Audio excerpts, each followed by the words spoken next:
Chapter 829. Gu An's pursuit. Seeing the Holy Court captured, Guan saw the outcome. But ending life with this result isn't too bad. At least this lifetime has been exciting enough. The celestial Tao Venerable demanded Ji surrender, or he would annihilate the beings of the Taiwei Great World. The unyielding Ji hesitated, and Guan made the decision for him. Agree to compromise. When prompted, Ji laid down his divine weapon, enraging Taihao greatly. No matter how much Taihao tried to persuade, Ji refused to take up the divine weapon. Taihao declared their brotherhood severed, then went out to fight alone, leaving Ji surrounded by immortal gods. The Celestial Emperor truly knows how to play. Guan felt Ji must be extremely upset. Ji never thought Taihao was the Celestial Emperor all along. Ultimately, Ji was suppressed by the Celestial Tao Venerable. Due to his Vajra undying body, the Celestial Court cast him into the heavenly prison to endure endless torment. Seeing Ji not killed, Guan speculated it had something to do with Taihao. Unexpectedly, this lifetime hadn't yet reached its end. Guan continued to watch. Perhaps like Gu Xuanyu, Ji would escape the heavenly prison and cause havoc in the Celestial Court once more. During those years of suppression, Ji began comprehending the extreme Tao combat technique. His technique grew stronger, and Guan guessed the lifespan he stole from enemies in the past was unused until now, possibly relating to the destiny of the extreme battle emperor. Regardless of the reason, after enduring suppression for 100 billion years, Ji forcibly broke through the great realm, reaching the Xianxia primordial immortal stage. A terrifying celestial tribulation shattered the prison restrictions, allowing him to escape. Pent up for 100 billion years, his combat intent soared, astonishing the heavens and gods alike, causing cosmic phenomena across the 3,000 great worlds, Great Tao Domain, and the underworld. Ji then displayed his expertise, battling while crossing the tribulation, using heavenly thunder to fight. Under normal circumstances, one should not be disturbed during the tribulation. If mana and qi blood go chaotic, it might lead to demonic possession, followed by being obliterated by heavenly thunder. But Ji seemed unafraid of this, even showing the same in previous lifespans. With the cultivation level of Xianxia primordial immortal, even the Celestial Tao Venerable wasn't his match. Guan saw in one prompt he punched a Celestial Tao Venerable to pieces, scaring all the immortal gods to retreat. Unfortunately, the foundation of the Celestial Court far exceeded Ji's imagination. A colossal hand traversing ages attacked. Ji was unprepared. The first strike made him lose his cultivation level, the second disintegrated his soul, body, and spirit. Reincarnation ends here. Guan closed his eyes, beginning to inherit Ji's memories. The surrounding spiritual energy surged towards him, but the dojo's plentiful spiritual energy merely stirred waves, not alarming the other disciples. The Taoist field of the beginningless had long expanded, with a special area for crossing the tribulation. The disciples were used to any disturbances. Experiencing Ji's life truly, Guan sensed a freedom other reincarnation bodies had never had, even describing it as carefree. Ji traversed the all heavens and myriad realms, ventured to the past, battled the future, reaching utmost pleasure. Most of his battles were crushing victories, with rare injuries in his life. This was the longest reincarnation Guan had experienced, unlike other reincarnation bodies who loved to cultivate in seclusion. Ji's life, always on the move, was far richer than others. The Taihao encountered in this life wasn't much weaker than the one Gu Xuanyu met.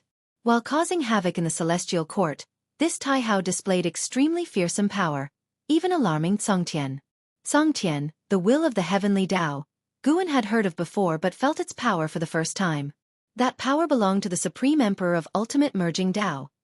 Guan could confirm Songtian was the Tongxian venerable spirit of the Celestial Emperor. Yet Songtian appeared and vanished quickly, not affecting the battle, leaving a deep impression on Ji.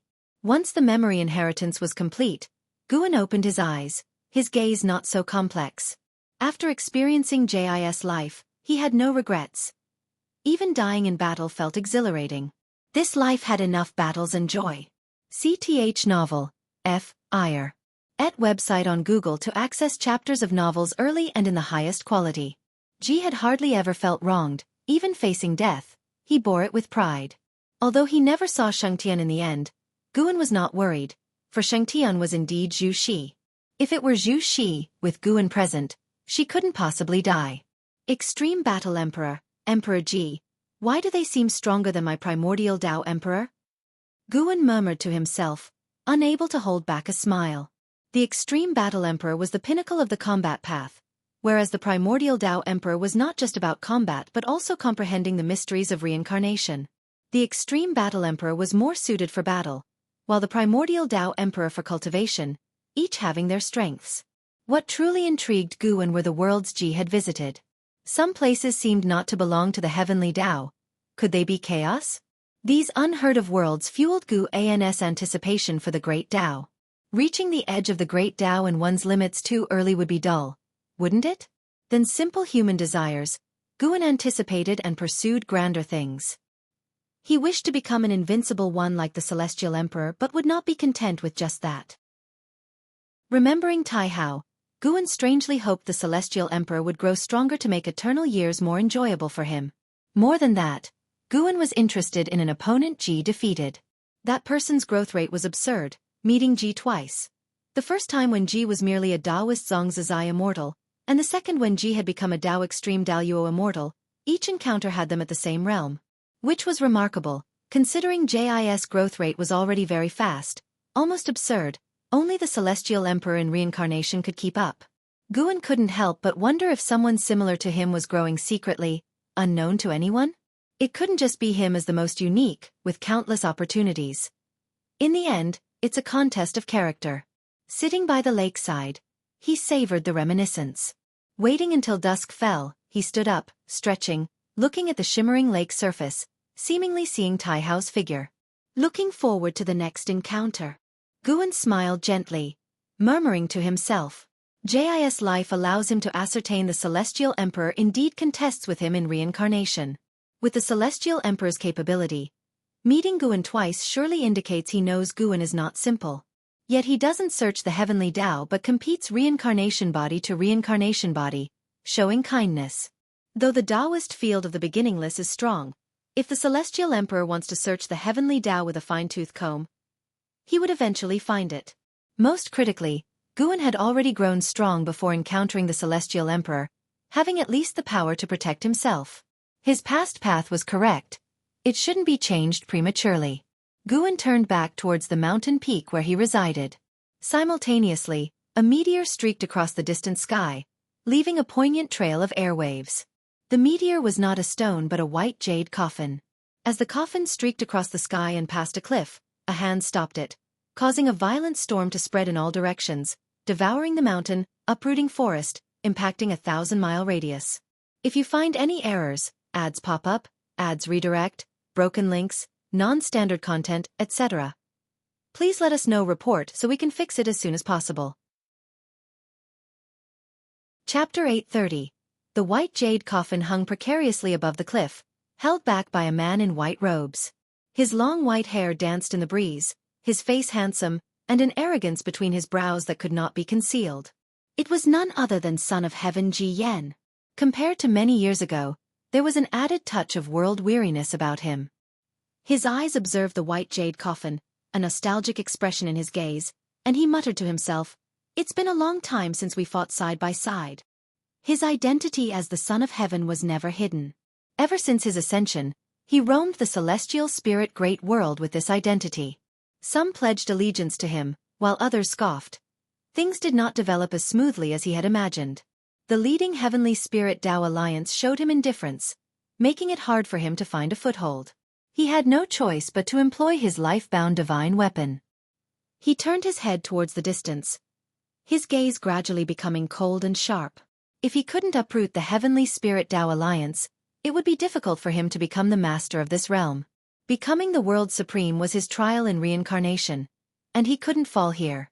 The existence of Ancestor Master Wuxia once caused him concern, but after his investigations, he dismissed those worries.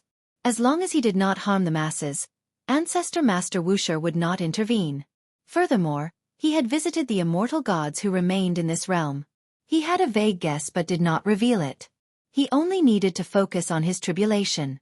With that thought, he vanished with the white jade coffin from the precipice. Time continued to flow, never pausing for anyone.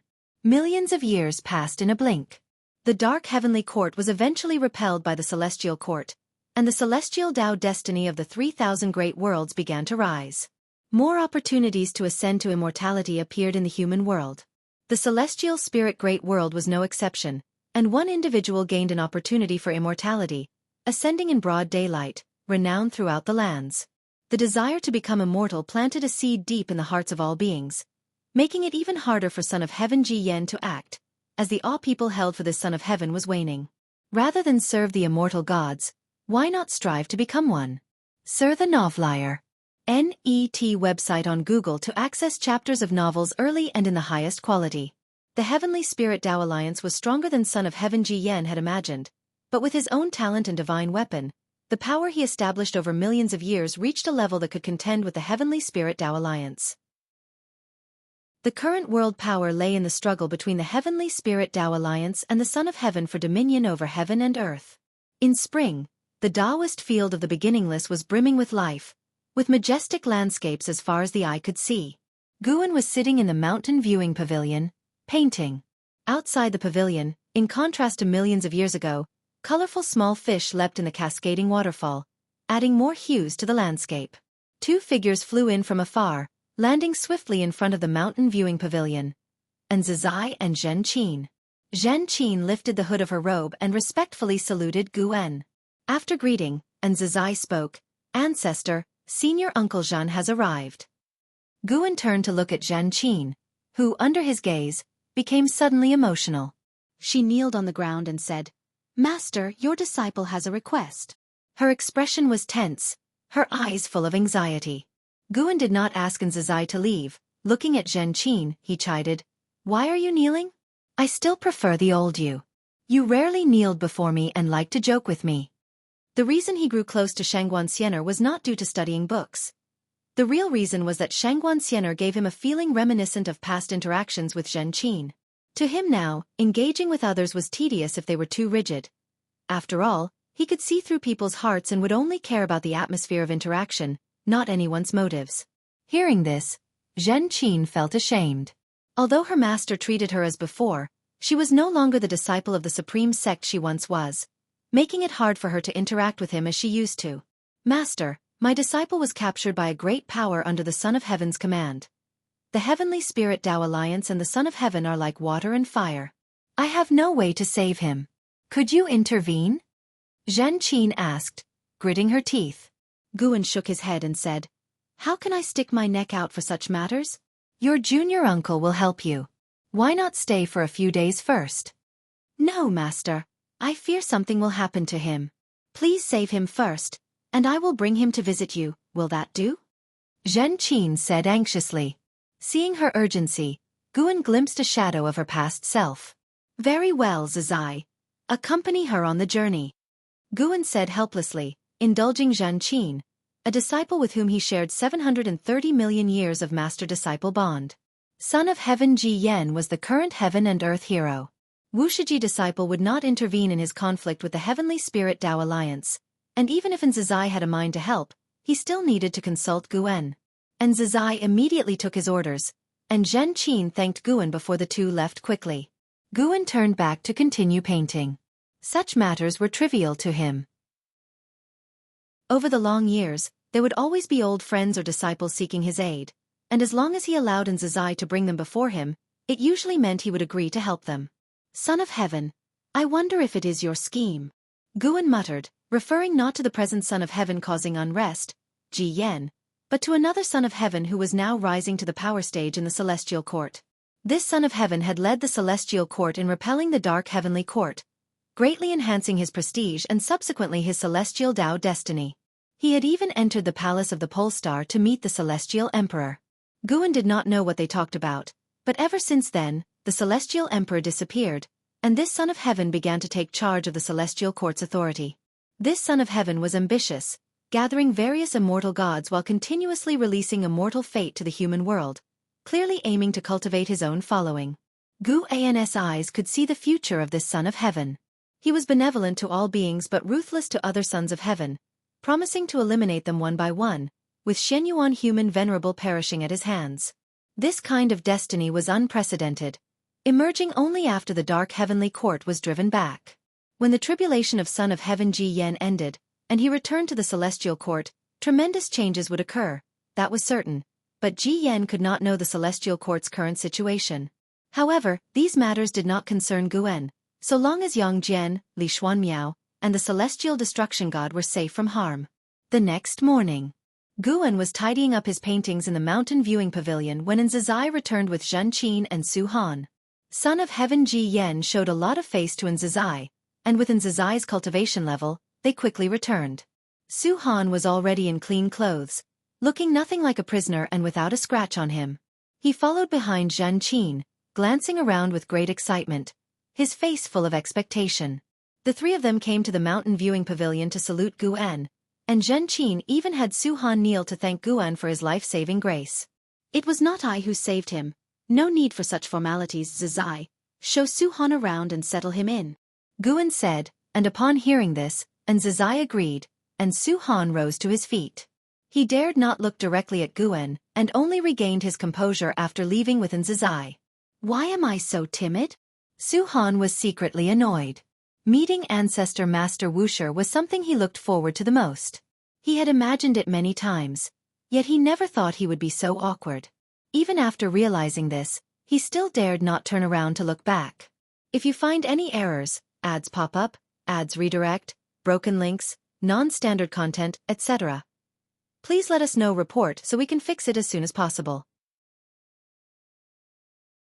Chapter 831. The aspiration to ascend to immortality. Zhen Qin looked at Guan standing in the pavilion, her emotions stirring, with countless words stuck in her throat, unable to express them. Guan walked out of the mountain viewing pavilion, following the mountain path, and Zhen Qin hurriedly caught up. Your disciple has already been saved. You should also relax.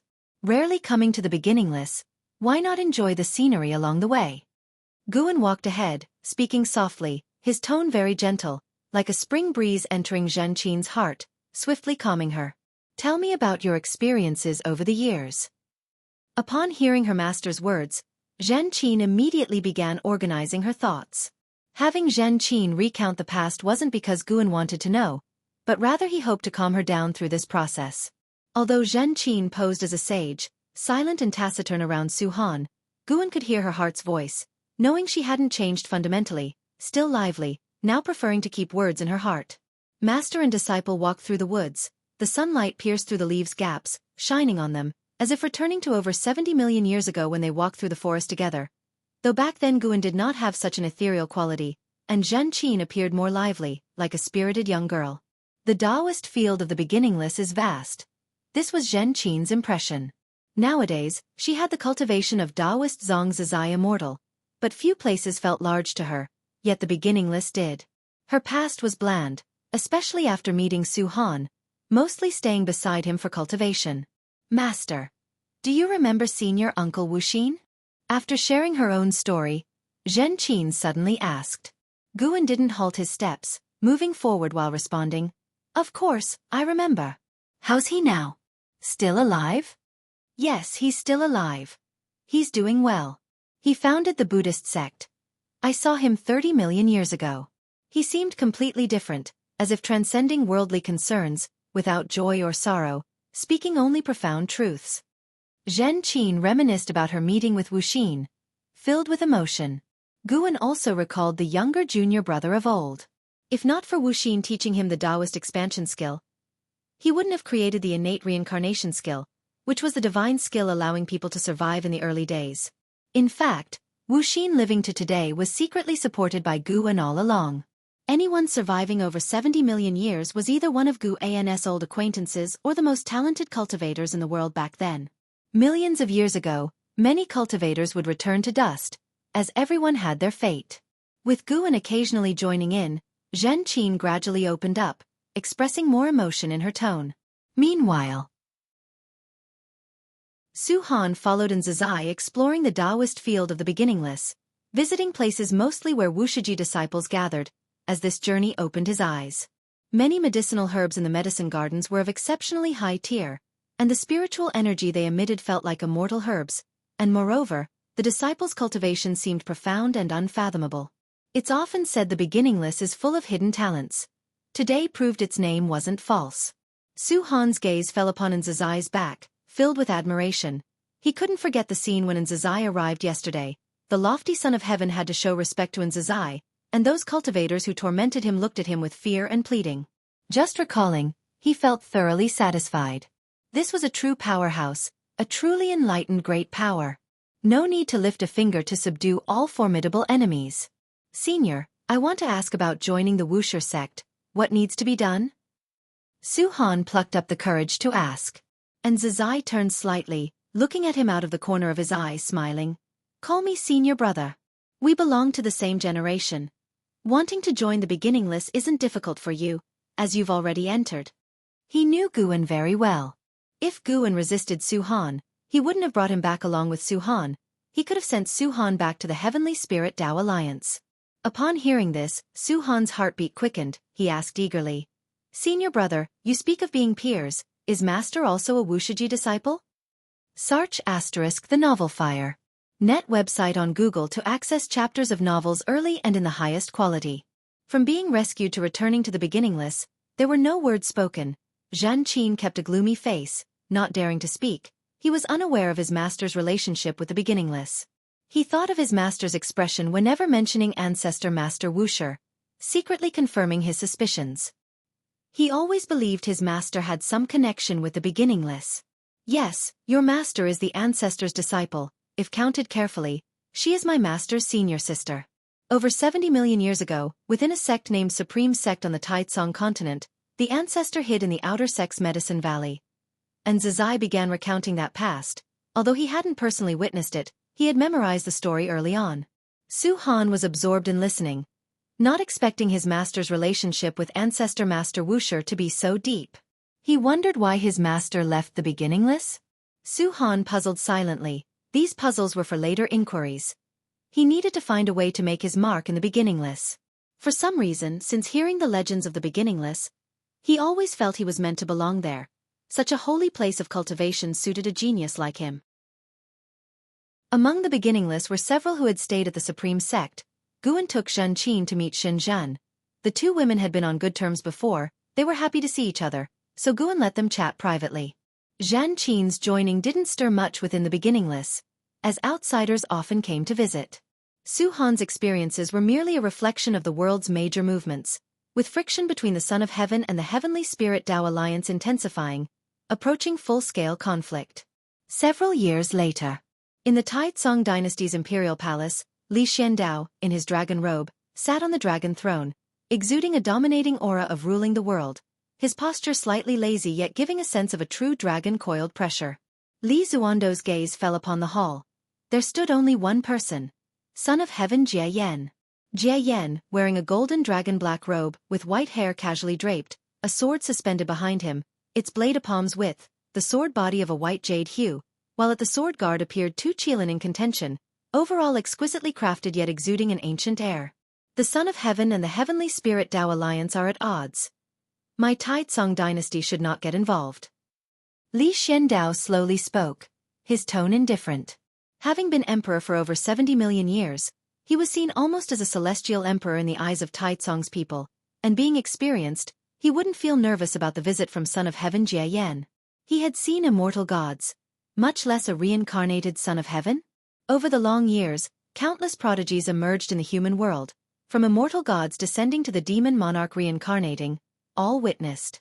Son of Heaven Jie Yan spoke. Throughout history, the Heavenly Spirit Tao Alliance has only restrained sects, establishing a kind of order distinguishing immortals from mortals.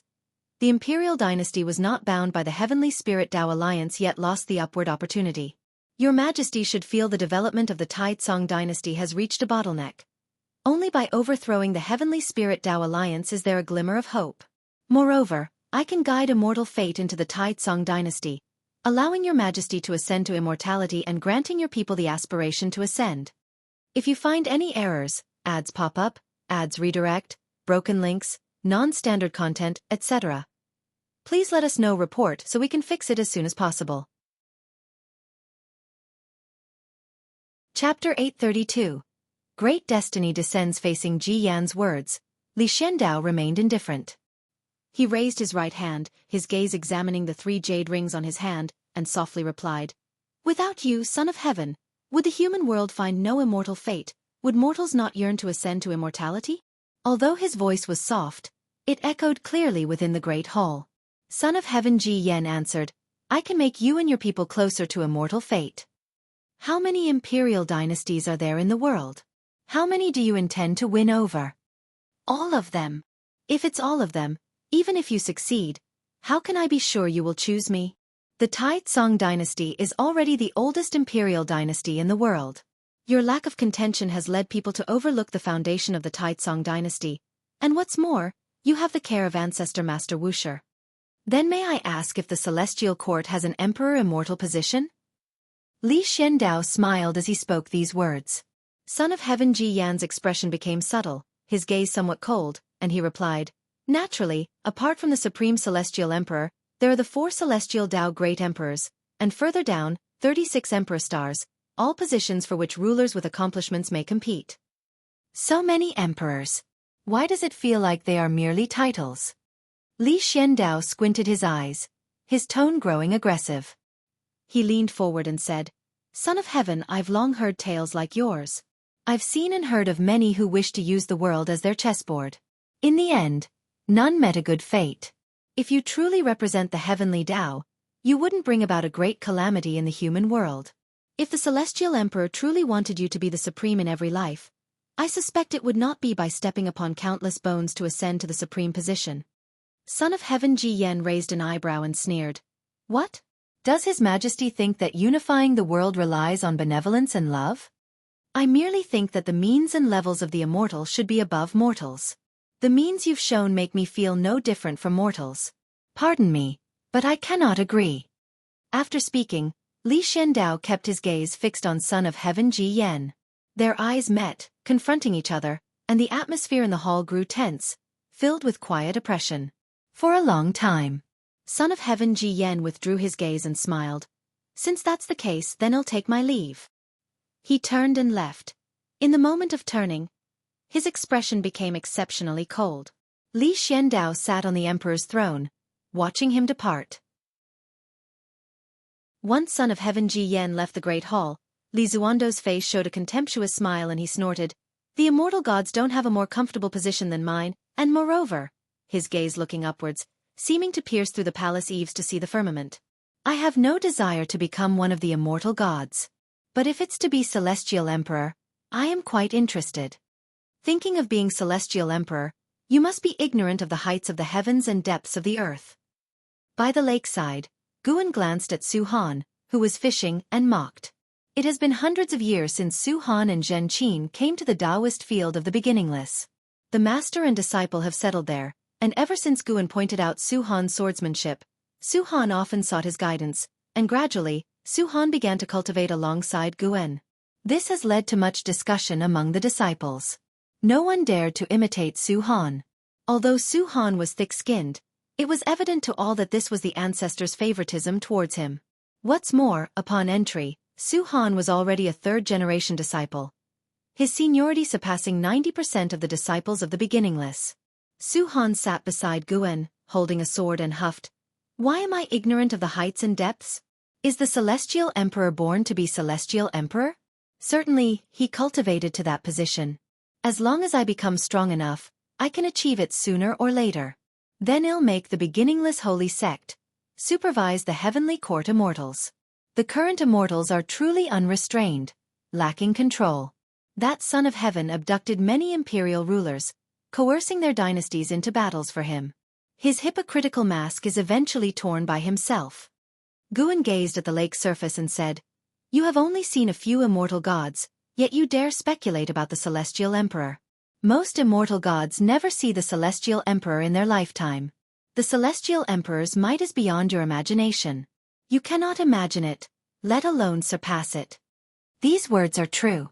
All beings relying on the Celestial Tao destiny can never surpass the Celestial Emperor. Their cultivation would only help the Celestial Emperor grow stronger. Guan possesses the strength to rival the Celestial Emperor primarily by harnessing the power of lifespan evolution. To this day, he is certain that his power originates outside the heavenly Tao, perhaps existing longer than the heavenly Tao itself. If one cannot possess opportunities outside the heavenly Tao like him, one should not dream of surpassing the Celestial Emperor. just like how the primordial Tao Emperor cannot surpass him. Ancestor, have you ever seen the Celestial Emperor? Su Han curiously asked, looking at Guan expectantly. In the myths of the Celestial Spirit Great World, Ancestor Master Wuxi's status is in no way inferior to the Celestial Emperor, perhaps even higher because he has saved the heavens and earth numerous times, even defending against unjust immortal gods for all beings. Never seen him. I've never even been to the Celestial Court, Guan casually replied. Then why don't you want to become immortal? What is the purpose of ascending to immortality? Naturally, for longevity and immortality. I already have longevity and immortality. Why need to become immortal? Then to become stronger? Even as I speak with you now, my cultivation level increases. You cling to me, your cultivation level stagnates, but mine does not. Do you know how I achieve this? How do you achieve this? Su Han was stupefied. He thought the ancestor's words were too extravagant. Constantly growing stronger? If true, no wonder no one can catch up to him. Guan answered, when you reach a certain realm, you will naturally achieve this, but until then, you need to endure very long years, long enough for the Celestial Spirit Great World to perish, and you must persevere. Su Han followed his words, only feeling a chill in his heart. Though he was a cultivator, he seemed insignificant in the face of time. He did not know how to cultivate to live longer than the Celestial Spirit Great World. At this moment, a brilliant light erupted from the sky, causing heaven and earth to pale. Su Han instinctively looked up, but saw nothing. This burst of bright light appeared suddenly and faded quickly. Su Han regained his vision and looked intently, his complexion slightly changing, only to see countless fire phoenixes appearing on the horizon, as if coming from outer heaven, flying towards the distant land. There are dozens. Incredibly magnificent. What is that? Su Han couldn't help asking. He had never seen so many phoenixes before. After the Celestial Spirit Great World reshaped, many heaven and earth spiritual objects, including phoenixes, cheilants, true dragons, were born. But he felt the phoenixes at the horizon were not simple, evidently hailing from outer heaven. Guan looked up and smiled. Who said there are no rules watching the immortal gods? See, trouble is coming for that son of heaven. Trouble is coming? Is it immortal gods descending? Su Han curiously asked. CTH Novel Fire. Net ** website on Google to access chapters of novels early and in the highest quality. No, it is someone bearing heaven and earth's grand destiny about to be born. He will be the most brilliant figure in the world and surely ascend to the pinnacle of the human world, sweeping away all powerful foes. Guan laughed. His words sparked many associations for Su Han. He wanted to ask, how does his aptitude compare to the one soon to be born? If you find any errors, ads pop up, ads redirect, broken links, non-standard content, etc., please let us know. Report so we can fix it as soon as possible. Chapter 833.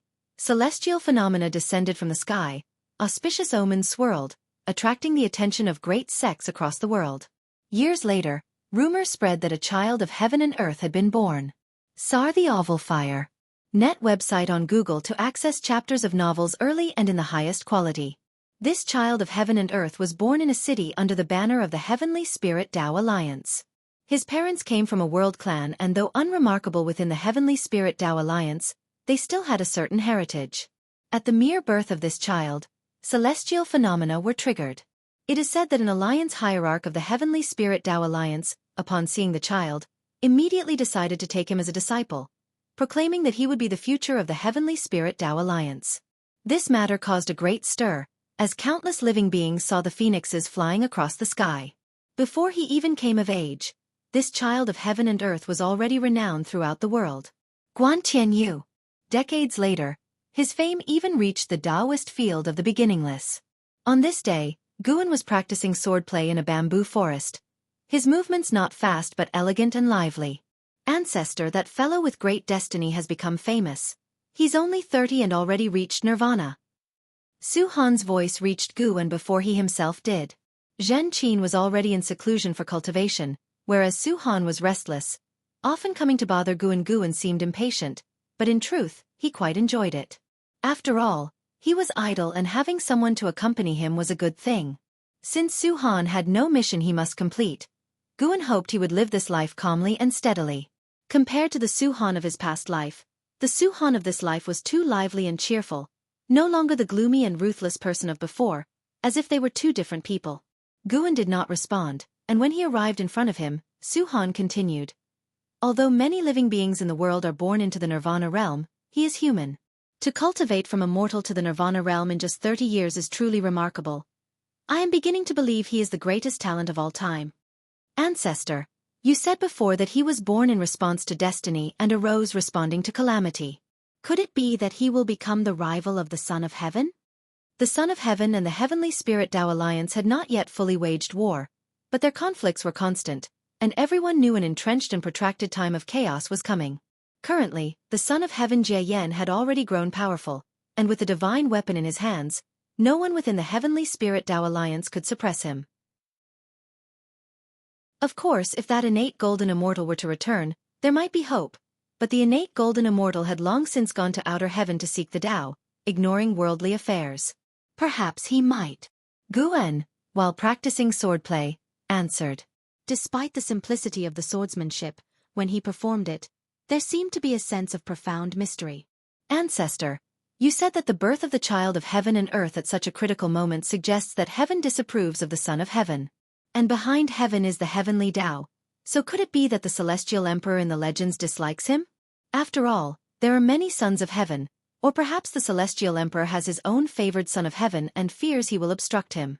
The royal family of human dynasties often has such occurrences. Su Han spoke enthusiastically, deeply interested in the future grand structure of the world. Since arriving at the beginningless, his perspective had broadened overnight, and he could hear about every major event under heaven, making him feel as if he were standing outside the red dust, observing the rise and fall of the tides. This feeling was wonderful, more wonderful than ever before in his life, and he thoroughly enjoyed his current life. Guan shot him a glance and said, I've said it before, don't use mortal concepts to speculate about the celestial emperor. Su Han chuckled and said, Ancestor, why do I feel that you hold the celestial emperor in high esteem? You don't act this way when talking about other immortal gods or worldly great figures. That's because I know how strong he truly is. Who is stronger, the celestial emperor or you? Faced with Su Han's question, Guan smiled and said, It's 50-50. What does 50-50 mean? Both he and I have a 50% chance of victory. Hiss! Su Han gasped in shock. Although he was blindly reverent, he was at least a cultivator and knew what the celestial court celestial emperor represented. One could say, the celestial emperor epitomized the entire heavenly Tao. Could Ancestor really be as strong as the heavenly Tao? He was suddenly excited, his gaze at Guan glowing with admiration. For a moment, he was at a loss for words, gazing at Guan with reverence. I'm telling you this alone, you mustn't tell anyone else, or you'll invite trouble, Guan urged sincerely. He had concealed his cultivation level from the Su Han of the previous life, making Su Han believe he was cornered. In this life, he intended to treat Su Han differently. Moreover, he wasn't worried about news leaking out. If Su Han went about spreading it, he could erase Su Han's memory of these words in an instant, erasing their influence as well. You're constantly concerned with world affairs. What requirements do you have for yourself? Guan diverted the conversation. Su Han scratched his head and said, I used to want to become the most powerful in the world, but after being defeated by the Son of Heaven's followers, I realized that mere passionate fervor wasn't enough. After joining the beginningless, my mindset has changed. I now think that the worldly distinctions of strength and weakness are meaningless. Compared to you, those who stir the winds and clouds of the world are nothing. They will eventually perish. Now, I wish to cultivate the path of longevity with you. In terms of ambition, you're far behind your grandfather. My grandfather was a great hero with the world in his heart. I'm not as noble as him. I can't compare, really can't compare. Su Han shamelessly laughed, knowing the connection between his grandfather and Ancestor. His grandfather had risen to prominence based on the legacy of the heaven-splitting axe left by Ancestor, a fact known throughout the world. Thinking of this, he looked forward to life by Ancestor's side even more. Millions of years later, standing beside Ancestor looking towards the human world, what wondrous sight would it be? Cultivate well. When your cultivation level is sufficient, I can recommend you to become an immortal official in the celestial court. Really? Does beginningless truly have immortal fate? Truth or falsehood, the future will reveal. While answering, Guan swung his sword at him, causing him to hurriedly evade. The sunlight shone on the edge of his sword, casting a cold, sharp light, as if the entire world was losing its color. Time continued to pass, and finally, the forces of the Son of Heaven and the Heavenly Spirit Tao Alliance engaged in war. It was the Son of Heaven Jie Yan who declared war, coming alone to the Heavenly Spirit Tao Alliance to declare war and causing a great disturbance. Although he did not destroy the Heavenly Spirit Tao Alliance, he caused significant losses, leading the intolerable Heavenly Spirit Tao Alliance to officially announce to the world their intention to eliminate all of the Son of Heaven's forces. Once more, the human world transitioned from peace to an era of turmoil. It is easier for heroic figures to emerge in turbulent times. Born with great destiny and hailed as the child of heaven and earth, Guan Tianyu rapidly matured through battles, ushering in a new era for all living beings. The new era bore new shining talents, and Guan Tianyu was the brightest of those stars. Millions of years later, Guan Tianyu reached the Zizai immortal realm, his power so formidable that even the Son of Heaven Jie Yan admired and frequently sought to recruit him. On this day, the celestial gate deep within the universe lit up, startling the celestial spirit god to rise and pay respects, awaiting the emergence of the being within the gate. If you find any errors, ads pop up, ads redirect, broken links, non-standard content, etc., please let us know. Report so we can fix it as soon as possible. Chapter 834, The Only Chance of Survival Inside the World Gate. The strong light of the heavenly Tao shone, casting a long shadow of the celestial spirit god, who maintained a posture of greeting with his head lowered. Soon, a sound of footsteps reached his ears, slightly hurried. An old immortal stepped out from within. It was Zixuan Old Immortal who served Shen Yuan Human Venerable. He wore a white robe, holding a horsetail whisk in hand, with white hair coiled beneath a crown. His immortal crown resembling a silver mountain with birds seemingly circling it, along with landscapes painted on it. He came to the front of the celestial spirit god, smiled, and asked, "Celestial spirit god, have you been well lately?" The celestial spirit god looked up and answered, "Quite well. Has the immortal monarch come to look for the ancestor master?" S.E.A. The Novel Fire, NE*T website on Google to access chapters of novels early and in the highest quality. No, this humble Taoist has come to find you. To find me?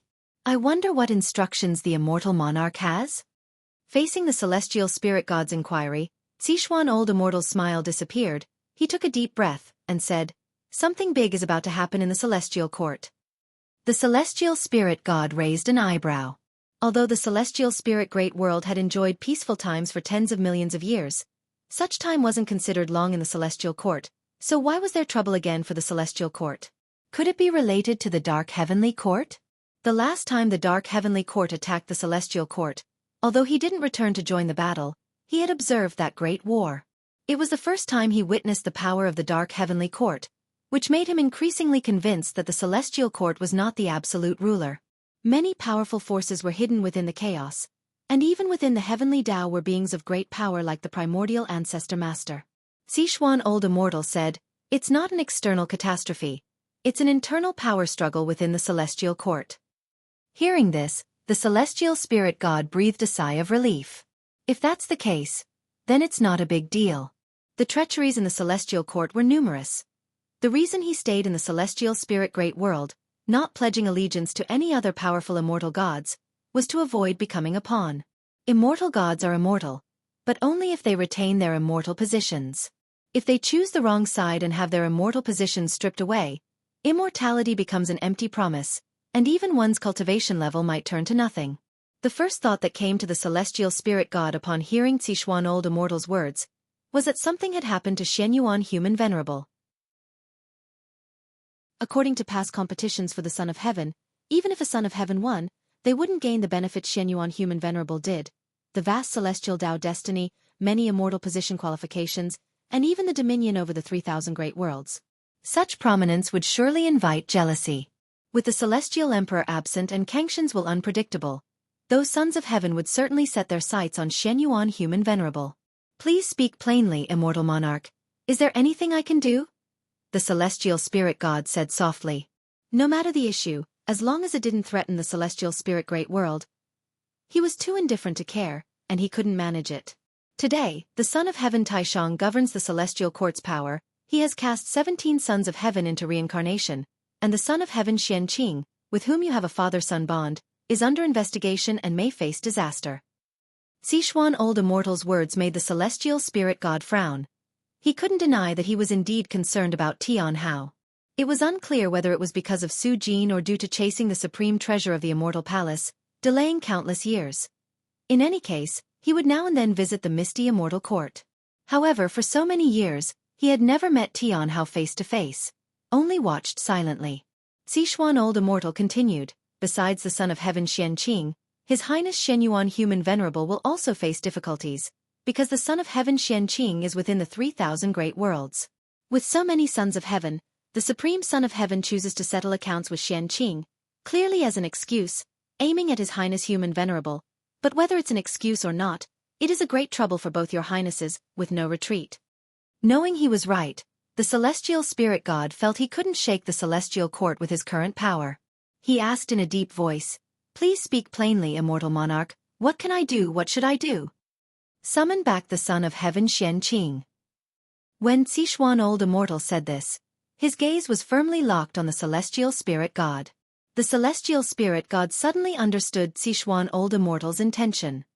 He took a deep breath and said, "Is this His Highness' will, or the immortal monarch's intention? Does it matter? I understand. I will consider it." The celestial spirit god answered. He did not give a promise. Sichuan old immortal nodded, then turned to walk towards the world gate. Just as his figure was about to vanish in the strong light, his voice once again sounded, "This matter indeed puts you in a difficult position, but you should know in the face of such authority, we have no choice, it is the only chance of survival." The strong light of the world gate flickered, after a while, it faded, and the celestial spirit god still stood in front of the world gate. He clenched his fists tightly, hesitating on whether to seek the primordial ancestor master. After contemplating a while, he decided to first make a trip to the human world. He needed to see someone. In the Heavenly Spirit Tao Alliance, inside a palace, Guan sat in front of a small table, sipping wine, while on the steps beside him, Xiaoyu also had a small table in front of her, drinking with him.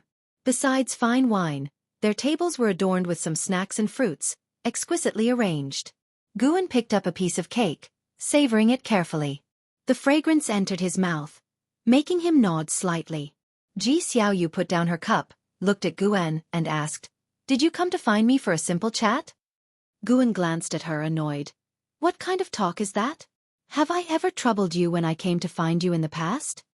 Xiaoyu replied, "I'm not afraid you're bothering me, I'm just afraid you're here to help me. Don't meddle in this calamity of the Heavenly Spirit Tao Alliance, or things will change, and the Heavenly Spirit Tao Alliance will veer off course." Guan chuckled, shaking his head in amusement. "Don't laugh. Your current status in the human world is quite special. If you support the Heavenly Spirit Tao Alliance, it might become like a celestial court on Earth, thriving perpetually, and internally become complacent, eventually causing trouble and harming all living beings." Xiaoyu said, frowning seriously. Guan helplessly replied, "I laugh because you underestimate me. Have I ever meddled in the human world's power struggles? Back at the Supreme Sect, I merely protected them from falling, but if the Supreme Sect had done evil and was sought out for revenge, I wouldn't have intervened either." Hearing this, Xiaoyu smiled and didn't dwell on the issue any longer. Instead, she asked, "What do you think of Guan Tianyu? This child's destiny is unparalleled. The timing of his birth is so coincidental, as if he were born to contend with the sons of heaven. Even when besieged by the sons of heaven's followers and driven to desperation, he can turn danger into safety and encounter great opportunities, truly astounding." She majored in the path of cause and effect, which made her perceive Guan Tianyu's birth as not simple. In her view, Guan Tianyu carried some kind of mission. What concerned her was what this mission represented, and what its purpose was. Guan was just about to speak when a loud voice resounded from outside the palace. "Haven't seen for 100,000 years. How has the Heavenly Spirit Tao Alliance become even more miserable? It seems the Heavenly Spirit Tao Alliance can't hold on. Why not surrender early to me?" This voice brimmed with dominance, mocking the decline of the Heavenly Spirit Tao Alliance, and its owner was none other than the son of heaven Jie. Hearing this, Ji Xiaoyu looked at Guan with a meaningful gaze. Now, do you still deny your purpose for coming this time? Guan turned his head to look at her, chuckling softly. If I hadn't come, perhaps you wouldn't escape this calamity. If you find any errors, ads pop up, ads redirect, broken links, non-standard content, etc., please let us know report so we can fix it as soon as possible.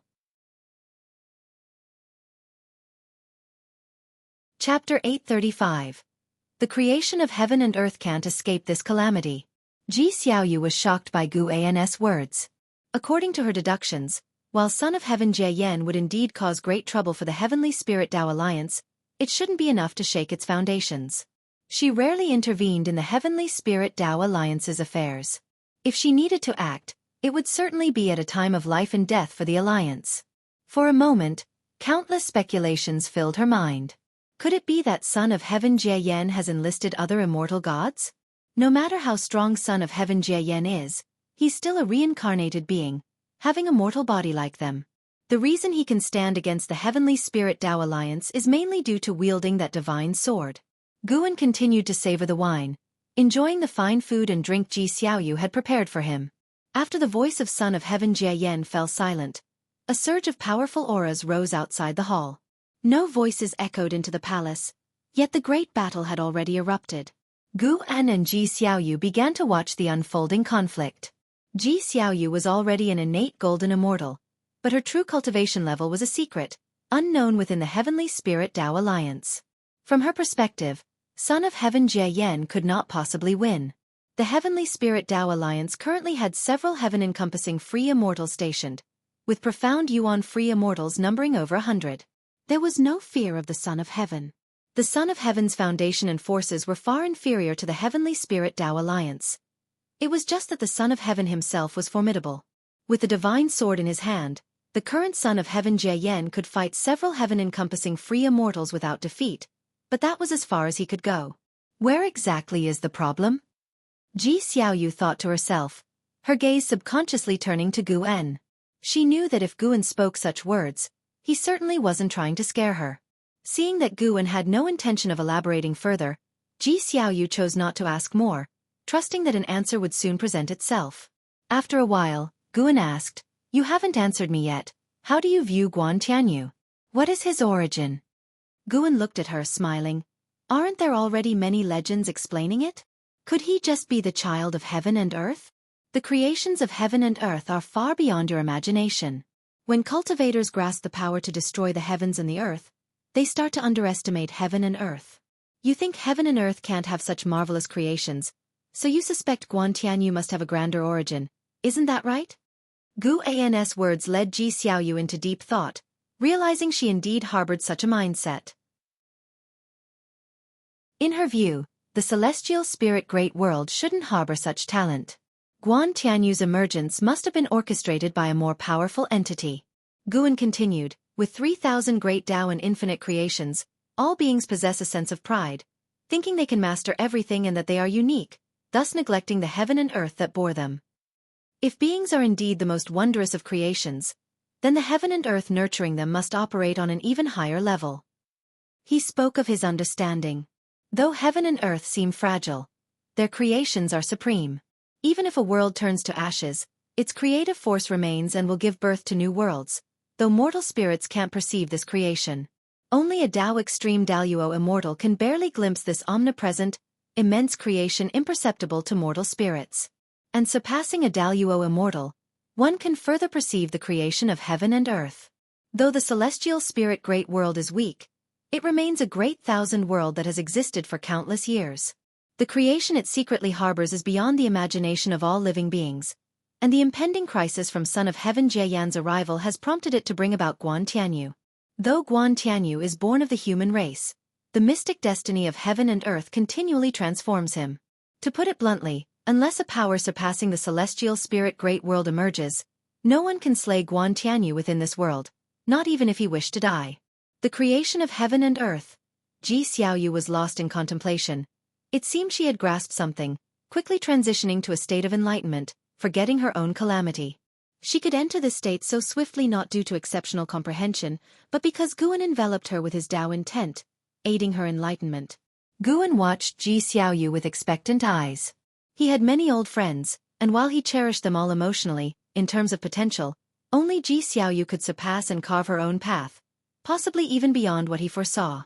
Moreover, Ji Xiaoyu held a competitive spirit towards him, desiring to surpass him, thus he eagerly anticipated her growth. He suddenly understood the Celestial Emperor. The Celestial Emperor allowed immortal gods to act wantonly, allowed the dark heavenly court to grow, perhaps genuinely hoping for someone to challenge him. Upon reconsideration, Guan felt he had misunderstood. How could he empathize with the Celestial Emperor? He mustn't adopt such a mindset. He can look forward to others growing stronger, but mustn't consider himself the strongest. While Ji Xiaoyu was in enlightenment, Guan repeatedly instilled a notion in himself. He is not yet the strongest. There are stronger beings within the heavenly Tao. He wasn't thinking of the Celestial Emperor, but of an existence yet to appear. Much time passed. Ji Xiaoyu suddenly awoke, opening her eyes to find the celestial vault outside the hall had dimmed. She turned her head to see Guan had already risen, standing before a stone pillar, reading the inscriptions upon it.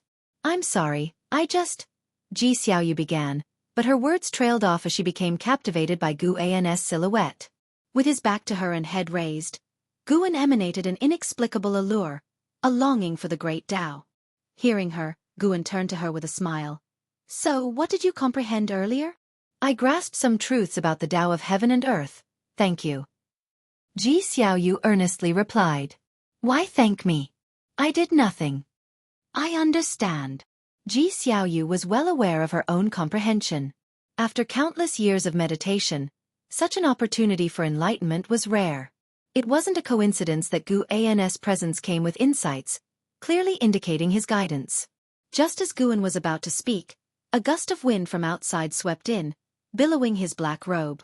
Sitting at the table, Ji Xiaoyu narrowed her eyes, sensing a formidable aura approaching. Son of Heaven Jie. Sar the Oval Fire. Net website on Google to access chapters of novels early and in the highest quality. She wasn't sure how long her enlightenment had lasted, but awakening to Son of Heaven Jie's aggressive arrival shook her, while also instilling admiration for Guan. He had truly anticipated it. Soon, a beam of silver light shot into the hall, transforming into a human figure that landed and took 3 steps forward before stopping. It was indeed Son of Heaven Jie, disheveled, wielding a silver divine sword. His robes were blood-stained, clearly just emerging from a brutal battle. Son of Heaven Jie glanced at Ji Xiaoyu, then at the divine sword in his hand, which was vibrating. Unexpectedly drawn to this woman, could she harbor some powerful great Tao creation? Son of Heaven Jie was silently surprised. Raising his eyes to Ji Xiaoyu, he asked, "Which alliance hierarch of the Heavenly Spirit Tao Alliance are you?" Following his gaze to Guan, his eyebrows furrowed slightly. Guan stood beside the stone pillar, observing him, yet Son of Heaven Jie couldn't discern Guan's cultivation level. If you find any errors, ads pop up, ads redirect, broken links, non-standard content, etc., please let us know. Report so we can fix it as soon as possible. Chapter 836. Guan looked at Son of Heaven Jie, his eyes filled with mockery, making Son of Heaven Jie very uncomfortable. However, with the divine sword in hand, Son of Heaven Jie was not panicked. The divine sword he held was of great origin, capable of devouring the true meaning of the great Tao and enhancing sword intent. Of course, this sword could only absorb the true meaning of the great Tao cultivated by immortal cultivators, not the great Tao itself. He came to this palace as led by the divine sword in his hand, attracted by the presence of Ji Xiaoyu. Son of Heaven Jie looked at Ji Xiaoyu again, waiting for her response. Ji Xiaoyu could feel the malicious intent in his sword, yet she did not panic, for Guan was also here. She was more curious now. Could this child rely on the sword to take her life? She trusted Guan's judgment, just curious how this sword would kill her. My name is Ji Xiaoyu. May I know why the Son of Heaven has come to me? Ji Xiaoyu asked, her tone indifferent, her gaze calm. Her composure confused Son of Heaven Jie, making him ask, "Since you know I am the Son of Heaven, Why don't you take action? Why have I never seen you in the previous great battles? Because I dislike fighting. Ji Xiaoyu replied. This remark made Guan laugh. In the past, Ji Xiaoyu was a battle maniac on the path of the great Tao, and she still wished to have a good fight with him. Ji Xiaoyu glanced at him, making him immediately retract his smile. Son of Heaven Ji Yen raised his sword, the blade pointed at Ji Xiaoyu, and said, Your companions were lured away by my avatar. No one will come to save you. It's just your fate to become my sword intent since you possess great destiny. As he spoke, his wrist twisted, and the sword blade rotated, unleashing a terrifying sword intent that rushed towards Ji Xiaoyu. Boom! The small table before Ji Xiaoyu turned to ashes, her robe billowed, her black hair flew, yet her eyebrows did not furrow, nor did she blink. Son of Heaven Ji Yan's pupils contracted. Following his gaze, there was an additional figure in front of the steps. It was Guan and stood sidewise to Son of Heaven Ji Yen, blocking his sword intent. The vast sword intent caused Guan's robes to flutter continuously, his hair floated up, but it could not shake his posture. Son of Heaven Ji Yen frowned and asked, Who are you? His heart surged with vigilance towards Guan, who seemed casual in his actions, but the sword intent he emitted was serious, and his moves were lethal. Guan glanced at Son of Heaven Ji Yen and said, Even with me here, you should have precaution. Ji Xiaoyu's lips slightly curved upward and she said, You said I couldn't escape my fate. I am certainly no match for him.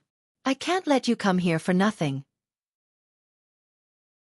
As the two conversed as if alone, Son of Heaven Ji Yan's eyes turned cold, and he immediately intensified his sword intent, causing the entire palace to tremble. Unfortunately, no matter how much he heightened his sword intent, he could not threaten Guan, and he felt as if facing the Great Tao, no matter how much mana or sword intent he used, the Great Tao could swallow his attack. This feeling sank his heart. After a few seconds, Son of Heaven Ji Yen sheathed his sword. Guan turned to him, eyes falling on the sword in his hand. This sword is extraordinary, crafted by a Xianxia primordial immortal, who is also among the Celestial Tao venerable ranks. Indeed, Celestial Tao venerables would support a Son of Heaven. Every Son of Heaven capable of causing trouble had a backing. Just who are you? Son of Heaven Ji Yen asked in a deep voice, certain he was no match for the other. /P. The Celestial Spirit Great World still hides such characters. Could he be from Wuxia? But Wuxia wouldn't engage in worldly conflicts. Guan replied, Son of Heaven, you may undergo your trials, but don't be too hasty or use rule-breaking powers. Upon hearing this, Son of Heaven Ji Yan's face turned grim. He was about to speak when Guan's voice rang out. Considering his favor, I won't kill you, but I will punish you slightly. With that, Guan suddenly swung his sleeve, and a fierce wind rose from the ground, rushing toward Son of Heaven Ji Yen. Everything happened too quickly for Son of Heaven Ji Yen to react. With a boom, he was thrown out like a beam of cold light rushing out of the palace. A terrifying force enveloped him, preventing him from steadying himself, sensing the scenery around him changing rapidly. He flew out of the little world, crashed through mountains, crossed rivers, and passed through clouds. His worldview shook violently. He collided against mountains, one after another, causing his chi blood to churn, his body unpleasant, forcing him to grit his teeth and tightly grip the sword in his hand. Sar the Novel Fire. Net * website on Google to access chapters of novels early and in the highest quality. After a while, he crashed into an incredibly solid mountain, bringing him to a halt, chi blood surging, a mouthful of reverse blood sprayed out. He felt all the mana within him dissipate. The world before him stopped shaking, becoming clear, and ahead lay a vast prairie, blue skies, white clouds, and a cloud sea split into two halves, seemingly cut by a sharp sword. He was embedded into an incredibly majestic mountain, appearing like a heavenly wall compared to the mountains on either side. Smooth mountain walls with little flora but dense forests atop. This mountain stood at least 10,000 feet tall, utterly magnificent. Son of Heaven Ji Yen was horrified to find he could not rise. An unimaginable invisible force pressed him, unable even to shatter the mountain behind. In 500 years, you will be able to free yourself. You can see how people will speak of you 500 years later.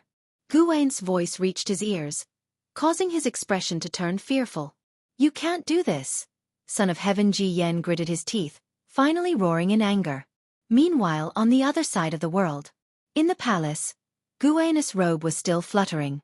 Ji Xiaoyu stood up, looked into the distance, and asked, "What is that mountain? Why haven't I seen it before?" Guan retracted his sleeves, turned to her and smiled. "Just built for him." Ji Xiaoyu was secretly astonished. She could also create a mountain, but doing so like Guan while simultaneously taking action and creating a mountain without causing much commotion was beyond her ability. Sealing Son of Heaven Ji Yan with a single mountain, the power contained within was unimaginable. 500 years is an imitation of your Sun Wukong novel, isn't it? Ji Xiaoyu asked, clearly teasing, yet asking seriously. Guan laughed. Just came to mind. He turned and walked toward the palace door. "Aren't you afraid of trouble?" Ji Xiaoyu pursued. 500 years later, Son of Heaven Ji Yan might cause greater trouble upon his return. Without looking back, Guan replied, "He doesn't count as trouble in my eyes." "You said you wouldn't involve yourself in worldly struggles. Would this be considered an exception?" Faced with Ji Xiaoyu's inquiry, Guan did not answer, quickly disappearing from the hall. Ji Xiaoyu sat down again, her gaze towards the distance. She could see many great powers across the world flying towards the mountain-sealing Son of Heaven Ji Yan. If you find any errors, ads pop up, ads redirect, broken links, non-standard content, etc., please let us know. Report so we can fix it as soon as possible.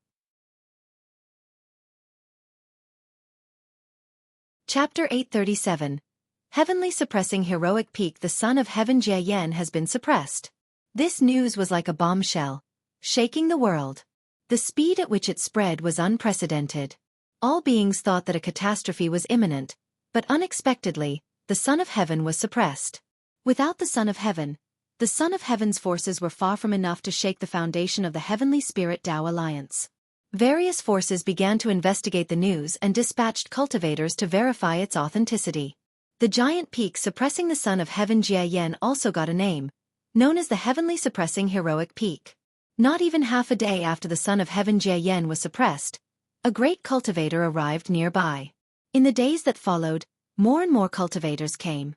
His subordinates also came to see him, even trying to rescue him, but unfortunately, no matter what methods they used, they couldn't pull him out of the mountain wall or destroy the Heavenly Suppressing Heroic Peak.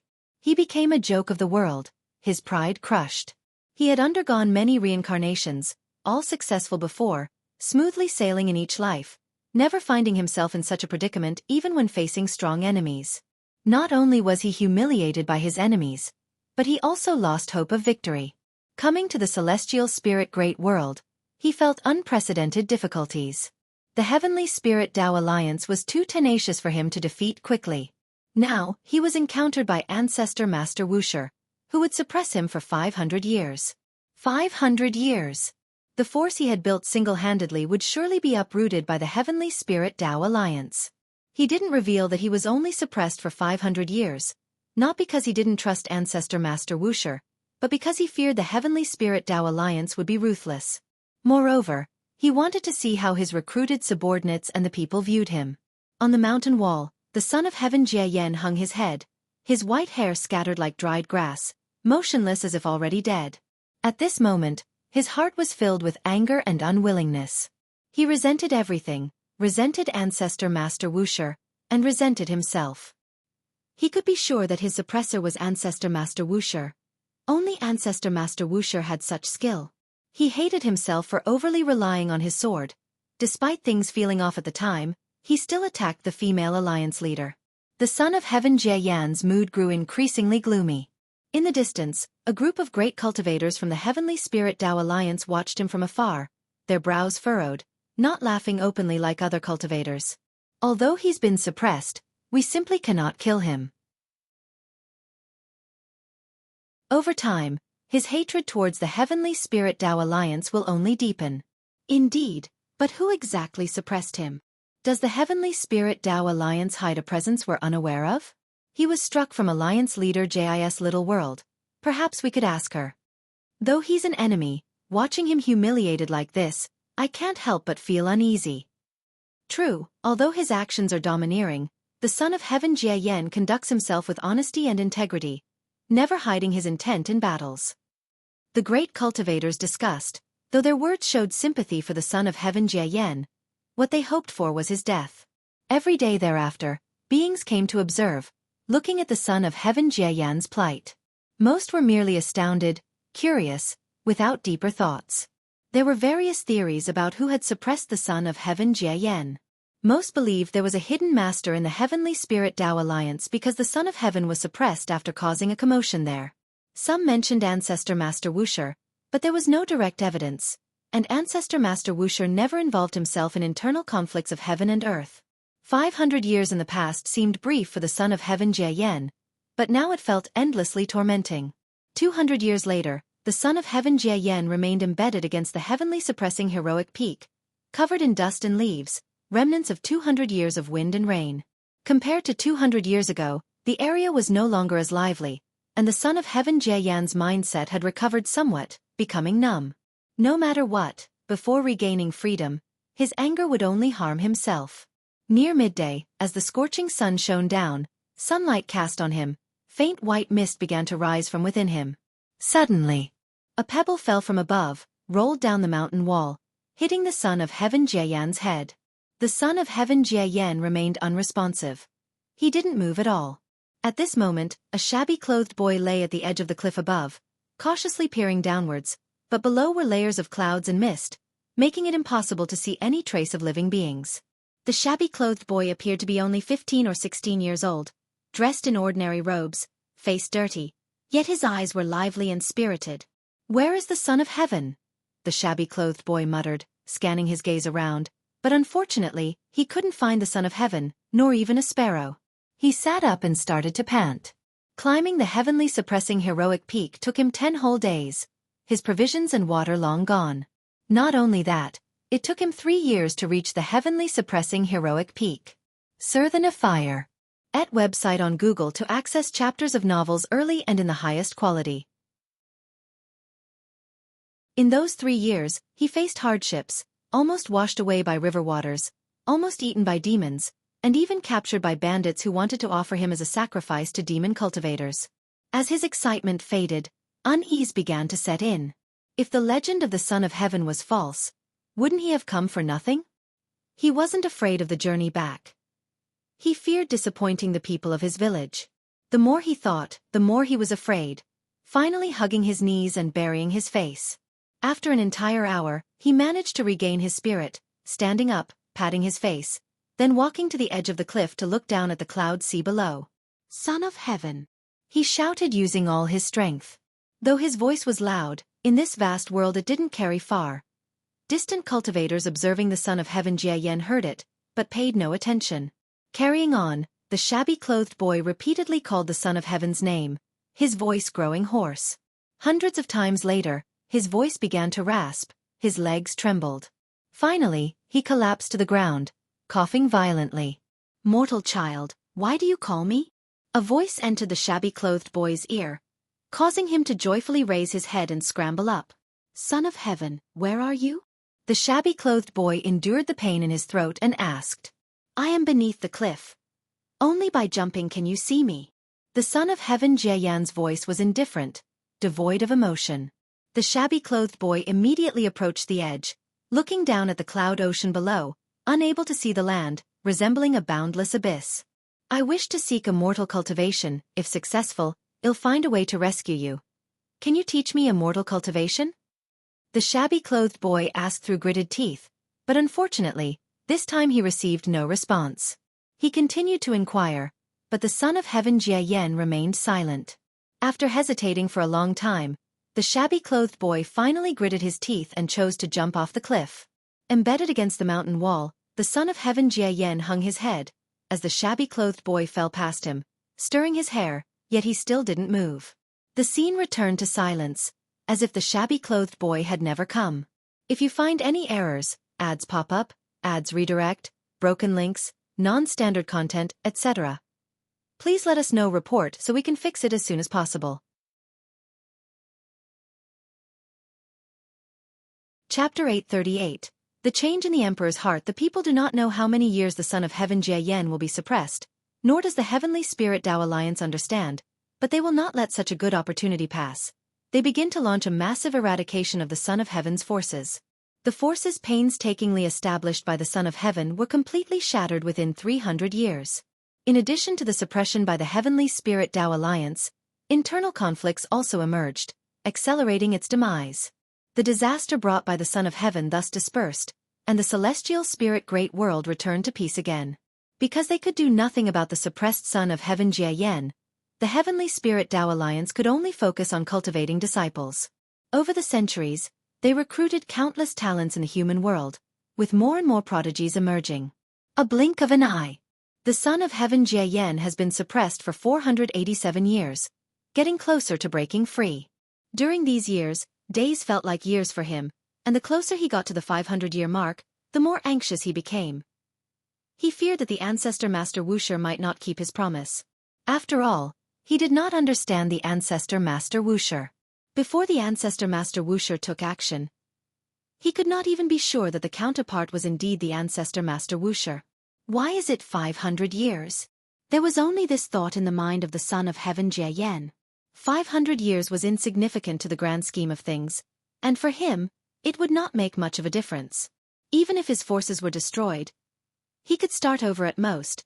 At least he would not fall into an irremediable situation. Being suppressed for so long, the Son of Heaven Jie felt that there was some calculation behind this 500-year period. At this time, the sound of thunder came from the sky, and the world quickly darkened. Soon, a torrential rain fell, like a waterfall washing over the Son of Heaven Jie. Outside the heavens, in front of the world gate, two figures stood side by side, overlooking the Son of Heaven Jie within the celestial spirit great world. They were the celestial spirit god and Xianxia. Xianxia was dressed in a golden-patterned white robe, exuding an imposing aura, with his long hair coiled on top of his head, full of arrogance, and a complex profound golden dharma aspect floating behind him. Has your original memory been restored? The celestial spirit god opened his mouth to ask. The two stood together, looking more like brothers than father and son. Xianxia answered, "It hasn't been fully restored, but I know the Son of Heaven. His name is Jie. Whether in power or cultivation level, he is far beyond my reach." His eyes were complicated. He already knew that the Son of Heaven Jie was suppressed by Guan. In the celestial court, the Son of Heaven Jie was glorious and was an existence he looked up to. Although he had once received the favor of the celestial emperor, it was short-lived. He hadn't truly grown before being cast into reincarnation. However, thinking of the recent struggles in the celestial court, he felt that the Son of Heaven Jie might have turned misfortune into fortune, possibly escaping a disaster. Xianxia glanced at the celestial spirit god and asked, "Did you inform my master of my return in advance?" In this lifetime, he already understood his identity, but with the memories of many lifetimes, he could not bring himself to call the celestial spirit god father. Only the celestial emperor was worthy of such a title.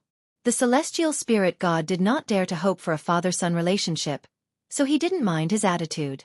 "I informed him and he agreed," the celestial spirit god replied. Speaking of this matter, there was a hint of emotion in his heart. He underestimated the ancestor Master Wuxi's affection for Xianxia. Even when facing the threat of the celestial court, the ancestor Master Wuxia was willing to protect Xianxia. To ease the relationship with the celestial court, the ancestor Master Wuxia sent his own disciple into the celestial court, and the painstakingly established relationship might be severed because of this. The Son of Heaven Tai Shang, who ruled over the celestial court, was not someone Yang Jian or the Eternal Life Venerable could control.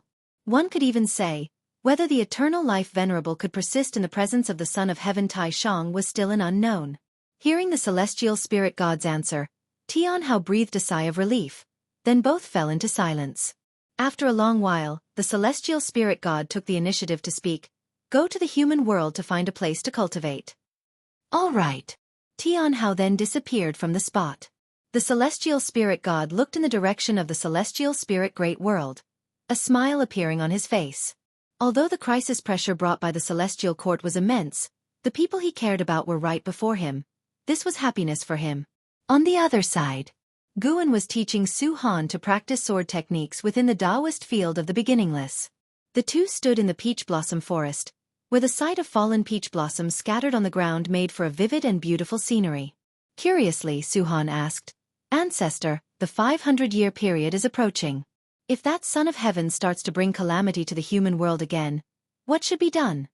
When the news of the Son of Heaven being suppressed reached within the beginningless, he immediately sought out Guan. Guan did not hide anything and told him the truth, which excited him for a long time. Though Su Han was a bit jumpy, he kept his mouth shut tight. The information he gathered from Guan would not be spread out, not even to Zhen Qin, which was why Guan was willing to continue telling him things. Although he has a strong sense of purpose and doesn't concern himself much with all living beings, as the Son of Heaven, he has his pride. He wouldn't deliberately bring calamity to the populace. Guan replied softly, while swinging the wooden sword in his hand, patting it on Su Han's waist. Su Han quickly adjusted his posture and continued practicing the sword techniques. He was secretly amazed. He was not an ordinary person, yet practicing sword techniques in an ordinary way brought great results. With casual pointers from the ancestor, he gained not only sword techniques but also sword intent and understanding of sword Dao. It was truly incredible. Su Han was even thinking, would even the most mediocre person become a genius by cultivating under the ancestor? Thus, Su Han began to concentrate on practicing his sword techniques. Though he might seem carefree, he was very aware. All the Wuxia disciples envied his treatment. The ancestor, while scolding him, actually cared a lot for him. Even if it was for the ancestor, he must strive to succeed. Listening to Su Han's inner voice, the corner of Guan's mouth lifted slightly, and he softly said, "At last, you have a bit of his demeanor." His demeanor? Ancestor, who are you talking about? Su Han turned around to ask, full of curiosity. Guan gave him a look, exasperatedly saying, "Just praised you, and you're distracted again." Su Han's eyes twinkled, asking, "Are you talking about Uncle and Hao? I heard that he's your most beloved disciple." Guan calmly said, "Not an Hao, but a disciple named Su Han. Your master named you Su Han because she had a deceased senior brother." Hearing this, Su Han's eyes widened, and he quickly inquired, "Another Su Han? Why didn't my master tell me? Can you tell me about him?" Believing the time was right, Guan began to tell Su Han's story. Listening while practicing sword techniques, Su Han's mood became heavy because the life of that Su Han was indeed very bitter. However, upon hearing that Su Han took a wrongful path, he couldn't help but frown. He did not agree with Su Han's choices. Once Guan finished, Su Han fell into silence. Guan asked, after hearing his story, "What do you think?" Su Han took a deep breath and said, "If he hadn't been blinded by hatred and focused on cultivating under you, it wouldn't have come to such a pass. Do you think he did the right thing?" Search * the novel _ at website on Google to access chapters of novels early and in the highest quality. Of course not. He owed you a debt of gratitude until his death. If you find any errors, ads pop up, ads redirect, broken links, non-standard content, etc., please let us know. Report so we can fix it as soon as possible.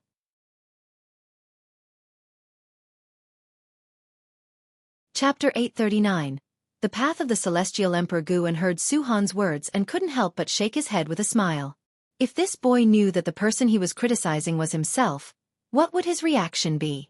Thinking of this, Guan actually looked forward to it a little. "All right, practice your sword well. I will accompany you a little longer, then I have to go out," Guan said seriously, restraining his smile. Su Han looked at him and curiously asked, "Ancestor, you often go out. Where do you go, and can you take me with you just once?" Guan pretended to be mysterious, saying, "I have thousands of incarnations in the human world, and I have many identities to continue with. I cannot take you with me. It would disrupt the path of trial. Perhaps when you go out for trials in the future, you might encounter me, but you will definitely not recognize me." These words gave Su Han goosebumps.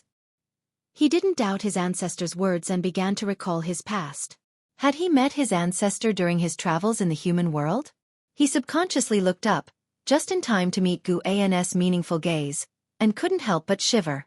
Guan raised his wooden sword and continued to correct Su Han's sword technique, forcing him to withdraw his gaze. The mundane days continued. Su Han practiced cultivation every day. Although he did not experience any major upheavals, he did not find it boring at all. In the simplicity of life, being able to continuously grow stronger was what he considered the most blissful life. As time went by, the 500-year period of Son of Heaven Jianghu finally arrived. On this day, the weather was clear, and the celestial vault was cloudless for miles. Son of Heaven Jianghu, embedded in the mountain wall, suddenly began to loosen, then leaned forward, plummeting with a dozen pieces of broken rock, shattering through the sea of clouds. The fierce wind howled in his ears as Son of Heaven Jiayan's eyes opened, his muddy eyes gradually brightening. Boom! He crashed at the foot of the mountain, his feet shattering the ground and the mountain wall behind, dust swirling like rings as he half knelt on the ground, one hand supporting on the ground. His body began to tremble, and the dirt on his face started to crack, peeling off into pieces of dust. He slowly stood up, looking at his own hands, a wild joy appearing on his face. "It's really over," Son of Heaven Jiayan said tremulously, his voice hoarse. He had often suspected that Ancestor Master Wuxia was toying with him, which is why he was now unusually elated, more excited than when he became the lord of a realm in his previous life. His resentment towards Ancestor Master Wuxia had completely vanished. Thinking about it now, he wanted to kill Ancestor Master Wuxia, yet Ancestor Master Wuxia only suppressed him for 500 years. The punishment was too light. If it were him, he would never be so merciful. Of course, the most important is that he dared not provoke Ancestor Master Wuxia. If he could convince himself, he could live more at ease in the future. He took a deep breath, trying hard to calm his emotions. Suddenly, his gaze was drawn to a pile of white bones not far away. The skeleton was broken, scattered in the soil, and with just one look, he recognized the identity of those bones. It was the ragged-clothed boy who had called him from the mountaintop back then. As his cultivation level rapidly recovered, Son of Heaven Jiayan also regained his ability to piece together past events. He looked at those bones and began to deduce the past of the ragged-clothed boy. That village of the ragged-clothed boy was oppressed by the demon cultivators, who occasionally let demons into the village to wreak havoc, causing unbearable suffering. He escaped with the hope of the entire village, but his talent was too poor, and no immortal cultivation sect was willing to accept him. By chance, he heard the legend of the Son of Heaven being suppressed and came all the way to find the heavenly suppressing heroic peak. Such experiences are not uncommon in the mortal world. But for some reason, Son of Heaven Jiayan felt inexplicably irritable at this moment. Ancestor Master Wuxia promised to suppress him for 500 years, and it was just 500 years, but those who sought him ended up in a tragically broken state. Images floated before his eyes, of the ragged-clothed boy's expression while listening to other low-tier cultivators talking about the legend of the Son of Heaven. That boy's face was full of longing and aspiration. Although the Son of Heaven was suppressed, in his heart, the Son of Heaven was very powerful. It was just Ancestor Master Wuxia honing him. He even believed that the Son of Heaven could end the dark era he was living in. World peace is only the big picture. For people suffering in hardship, the human world is hell. That's why the ragged-clothed boy placed his hopes upon him. Son of Heaven Jiayan could distinguish whether those who turned to him and demons were sincere.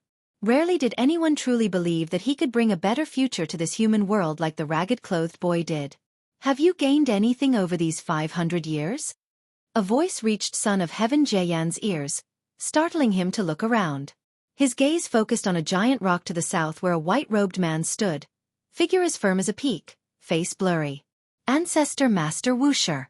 Son of Heaven Jiayan instinctively became cautious, but then he realized that if Ancestor Master Wuxia wanted to harm him, he would have no power to resist. He calmed down, thought for a moment and said, "Yes, perhaps I overlooked the hearts of all living beings. In the future, you can still do whatever you want, and I won't stop you. But if you encounter disciples I care about, I will still intervene. Son of Heaven, you've reincarnated through the red dust for countless lifetimes. Is there anyone you truly care about? For whom do you truly fight?" After Gu An's voice fell, his figure disappeared. Son of Heaven Jiayan did not leave immediately, his expression changing unpredictably, his gaze involuntarily drawn to the pile of bones. In the course of reincarnation, life after life, he felt as though he had perhaps lost his way. Which path was truly that of a celestial emperor? His father gave him no hints, letting him find it himself in reincarnation. Gradually, he grew stronger to become the ruler of the human world and forgot to reflect whether his path was the right one. Is conquest really the only way to unify the world? Son of Heaven Jiayan stood motionless, closing his eyes. Leaves drifted before him, the sun set, and the moon rose, day after day. A few days later, cultivators who came to observe discovered that the Son of Heaven had already escaped, causing panic, and they immediately left to proclaim the news everywhere. More and more cultivators came to confirm the incident, and soon they discovered the figure of Son of Heaven Jie. Seeing Son of Heaven Jie standing on the ground, the cultivators were very nervous. As time continued to pass, the number of cultivators near the heavenly suppressing heroic peak increased, and the great cultivators of the Heavenly Spirit Tao Alliance also arrived, even starting to array themselves. Months later, snow fell, with a flake landing on the head of Son of Heaven Jie. He slowly looked up at the celestial vault, his eyes full of flying snow. Standing around the 8 directions were large flags as tall as the heavenly suppressing heroic peak, all embroidered with various divine beast emblems. Whichever direction he looked, figures of the great cultivators of the Heavenly Spirit Tao Alliance could be seen. From above, the Heavenly Spirit Tao Alliance had already set up a net of heaven and earth, leaving Son of Heaven Jie nowhere to escape. Sir the Novel Fire. Net ** website on Google to access chapters of novels early and in the highest quality. Son of Heaven Jie gazed at the celestial vault, the snow growing heavier, obscuring his vision.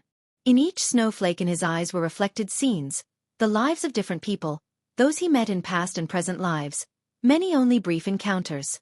If you find any errors, ads pop up, ads redirect, broken links, non-standard content, etc., please let us know. Report so we can fix it as soon as possible.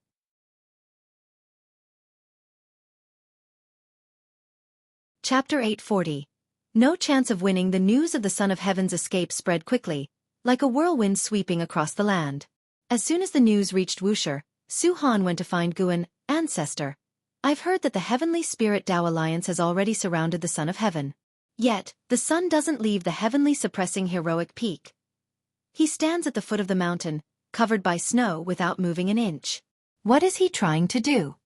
Su Han looked at Guan, who was sitting on the steps, and asked curiously. Guan was carving a bamboo sword and casually replied, "The mind resides within the chest. Who knows what he's thinking if he doesn't speak?" Su Han wanted to ask more, but Guan glanced at him and said, "You seem quite idle. Would you like me to arrange some tasks for you?" Upon hearing this, Su Han's eyes lit up and he quickly asked, "What tasks?" Being able to do something for ancestor made him happy, and he was even somewhat impatient. "Return to the Heavenly Spirit Tao Alliance and check on your grandfather. He's recently encountered some troubles." Guan replied, saying this as he blew away the bamboo shavings from the sword and then handed the bamboo sword to Su Han. "Take it to your grandfather." Su Han took the sword and frowned, asking, "Ancestor, what trouble has my grandfather encountered?" "You'll know once you return." Guan did not reveal any information, which made Su Han even more anxious. He immediately performed a ritual before turning away. After Su Han departed, Guan stood up, stretched lazily, and raised his hand to catch a falling bamboo leaf. As he held the bamboo leaf, his thoughts drifted. The matter concerning the Son of Heaven Jie temporarily came to an end. The reason for enlightening the Son of Heaven Jie was because Guan discovered something peculiar while deducing Jie's reincarnation path. It was a fortune too obscure to describe. The path to sainthood. The Son of Heaven Jie seemed to be walking the path of the Celestial Emperor, but he wasn't. The road he walked was guided by the Celestial Emperor, which indicated that the Celestial Emperor was also seeking the path to sainthood. What exactly is a saint? Besides breakthroughs in cultivation realm, Guan believes that one also needs breakthroughs in Tao heart. How to make a breakthrough in Tao heart, enlightenment? Or like the Tao fruit, generate one's own power? Guan stood there and began to ponder. Sar the Fire. *@ website on Google to access chapters of novels early and in the highest quality. The heavens and earth alternated between light and shadow, the seasons changed, and it wasn't until the spring of the next year that he regained his senses. He only grasped a bit of sensation, unable to fully comprehend it for the time being, so he could only set it aside. He still had to harvest the mature medicinal herbs. He wondered if relying on lifespan to constantly enhance cultivation techniques could lead to the discovery of the Holy Tao. Anyway, with lifespan still accumulating, Guan wasn't anxious. Once he had sufficient lifespan, he would focus on crazily improving both cultivation techniques and physique. When these two conditions reached their peak, they would inevitably bring him surprises. Guan turned and walked into the bamboo forest, where the sunlight was bright and the celestial vault was magnificent, just like this world, always in tranquility. Time flew by like a shuttle, And years passed like arrows. 1,000 years passed. The human world remained peaceful after the son of heaven Jie Yan left the seal of the heavenly suppressing heroic peak. Initially, the people of the world worried that he would again cause upheaval, but as time went on, they gradually forgot about the son of heaven Jie Yan. Without the threat of the son of heaven, the heavenly spirit Tao alliance reconsolidated its ruling position, vigorously developing beyond the heavens, exploring other great thousand worlds, and the celestial spirit great world seemed to enter a period of rapid development again. In that year, heavenly suppressing heroic peak saw heavy snow again, blanketing the world in a vast whiteness. At the foot of the mountain, the tattered clothes of the son of heaven Jie Yan leaned against the mountain wall. Beside him lay a reconstructed skeleton, also in a sitting posture. Looking in the direction towards which the son of heaven Jie Yan faced, a silhouette could be seen walking towards him amidst the vast snow, faintly gleaming with golden light. As the figure approached, he revealed his true form. It was Tian Hao. He still exuded that impressive demeanor, with Dharma aspect apparent behind him, resembling a divine monarch descended from heaven. Tian Hao looked at the current state of the son of heaven Jie Yan with a gaze filled with peculiar colors, stopping 10 feet away to look at him. The aura of the son of heaven. I wonder which imperial brother has arrived. The son of heaven Jie Yan said without opening his eyes, his tone calm. Tian Hao replied, if it's a matter of the identity of the son of heaven, I am called Xianxia. Upon hearing this, the son of heaven Jie Yan opened his eyes, his gaze cold, examining Tian Hao, and mockingly said, Emperor Xianxia?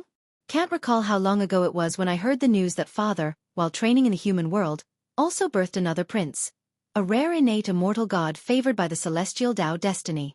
Father took him to the celestial court, showering him with great love. Alas, this son did not cherish it and actually criticized father's political governance, leading to being cast into reincarnation, never to reincarnate. Upon seeing you today, indeed, father loves doing things that contradict his words. He's even left you a path. Tian Hao's expression remained calm as he spoke. Father has also left you a path. In fact, he's left a path for every son of heaven. Some can see it clearly and strive diligently, while others cannot and perish in resentment. The son of heaven Jie Yan closed his eyes again. Tian Hao cast a glance at the skeleton beside the son of heaven Jie Yan, immediately seeing through the past of that skeleton, making his expression softer. Tai Shang wants to eradicate us. Tian Hao spoke again. The son of heaven Jie Yan's brows furrowed momentarily, then relaxed. The dark heavenly court invaded the heavenly Tao. Tai Shang successfully led the defense and defeated the strongest presence of the dark heavenly court, gaining father's approval. He's now in control of the celestial court's power, possibly eradicating sons of heaven who haven't pledged loyalty to him, making him the closest to the position of the celestial emperor. Tian Hao continued speaking, his expression unchanged.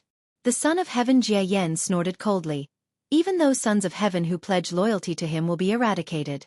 Father once told me that Tai Shang is the most like him, the most suitable son of heaven to become the celestial emperor. Father has no siblings living. Tian Hao said, since we've both come to the celestial spirit great world, we're linked by fate. Let's join forces. Your reincarnation trial should be concluded. During your years in reincarnation, significant changes have occurred in the celestial court. The son of heaven Jie Yan remained silent, no longer responding. Tian Hao didn't continue speaking but instead stood there waiting. The snow kept falling continuously as if wanting to bury the entire heaven and earth. After a long time, the son of heaven Jie Yan opened his eyes, his body leaned slightly forward, and he looked at Tian Hao and said, there is no chance of victory. His power is already unbeatable. Now in possession of the celestial court's power, he will surely absorb the celestial Tao destiny. Facing him leads to no good outcome. Even with a powerful presence like Ancestor Master Wuxia assisting us, there would be no chance of victory. Perhaps Ancestor Master Wuxia foresaw the current situation long ago, which is why he distanced himself from the celestial court. Tian Hao stared at the son of heaven Jie Yan and asked, no chance of victory, so sit and wait for death? Calmly seek enlightenment, and fleeing into chaos someday might be a path to life. I never expected the once unyielding son of heaven Jie Yan to fear Tai Shang like this. Tian Hao mocked him, his tone filled with disdain. The son of heaven Jie Yan stared at him, eerily saying, kid, Even if you find Father, you might not be able to turn the tide. Do you know why Father delegated power to him? If you find any errors, ads pop up, ads redirect, broken links, non-standard content, etc., please let us know report so we can fix it as soon as possible.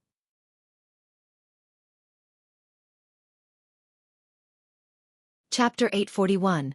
Sweeping across the heavens. What do you mean? Are you saying he already has the power to rival Father? Tianhao frowned and asked, his tone suddenly turning colder.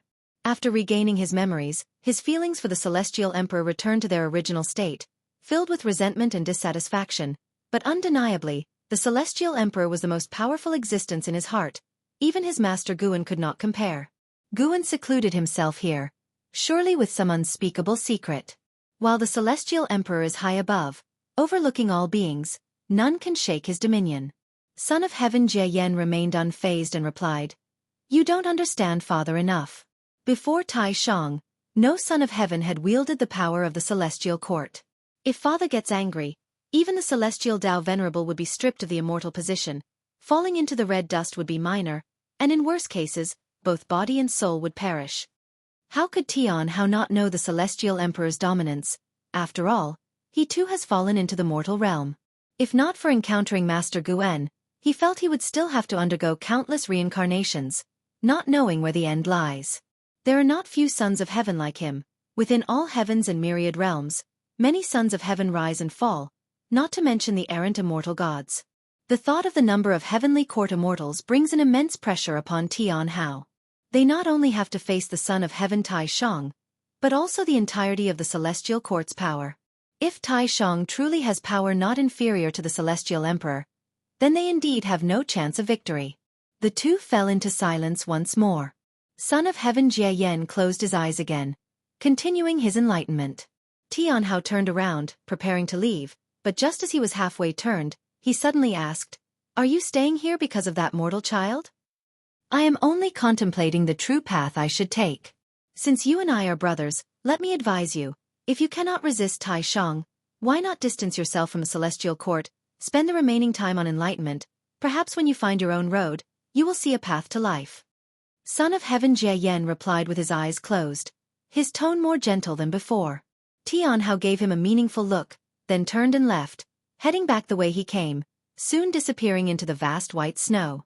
The snow continued falling, landing on Son of Heaven Jie Yen. Day by day, Son of Heaven Jie Yen was buried by the snow, merging with the world as one. The internal strife of the Celestial Court did not affect the 3,000 great worlds, where their own stories were unfolding.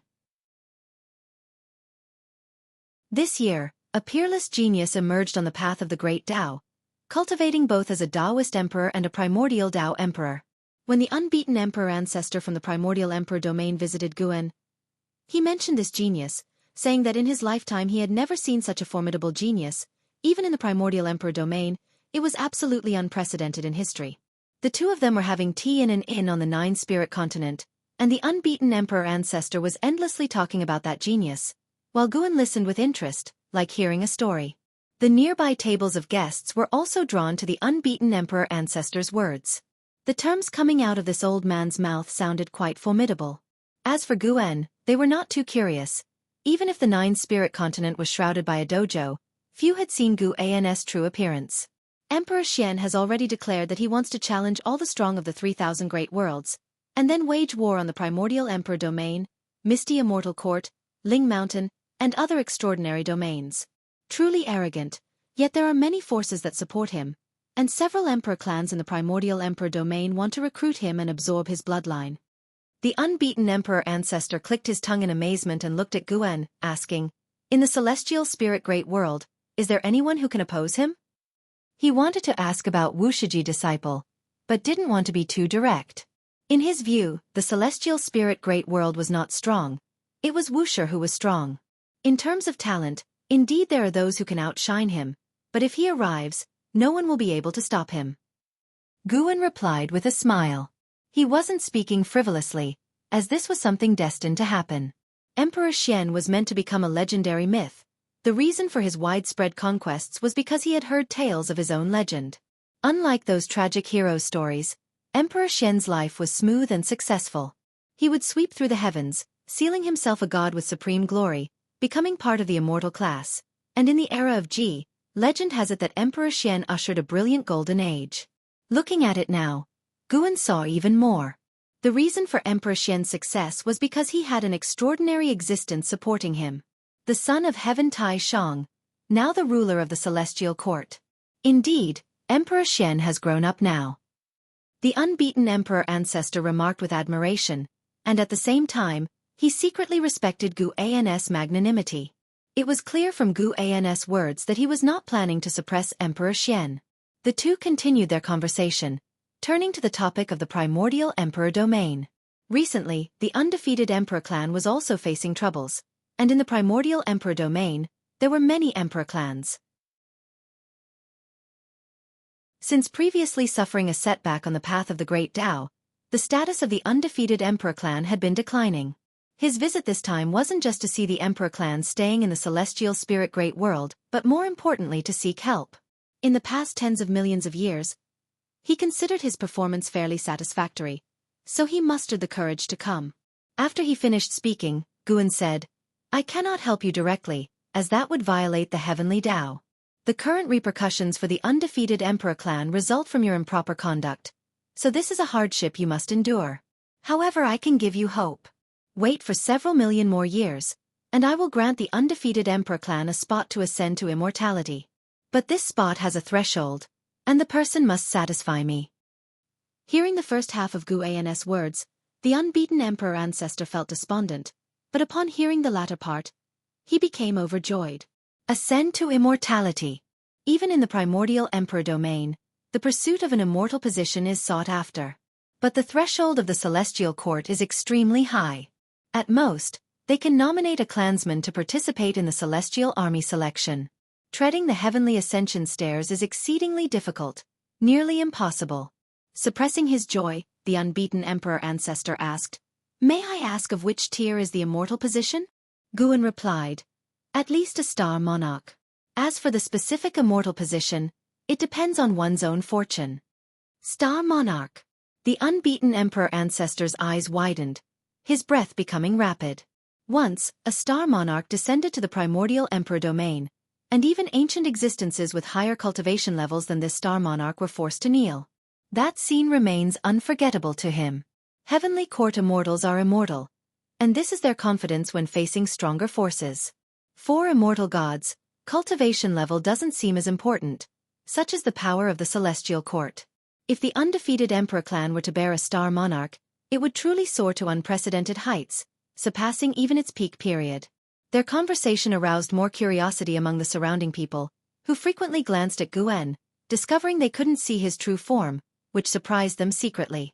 With such a grand tone, could this person be one of Wuxi's first 5 generations of disciples? Guan stood up and smiled. "We've had our drink, accompany me for a walk.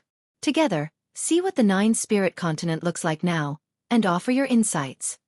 The unbeaten emperor ancestor hurriedly rose and followed Guan out of the inn. His emotions were uncontrollable, the smile on his face impossible to suppress. Xianxia the novel Ire. Net website on Google to access chapters of novels early and in the highest quality. If you find any errors, ads pop up, ads redirect, broken links, non-standard content, etc., please let us know. Report so we can fix it as soon as possible.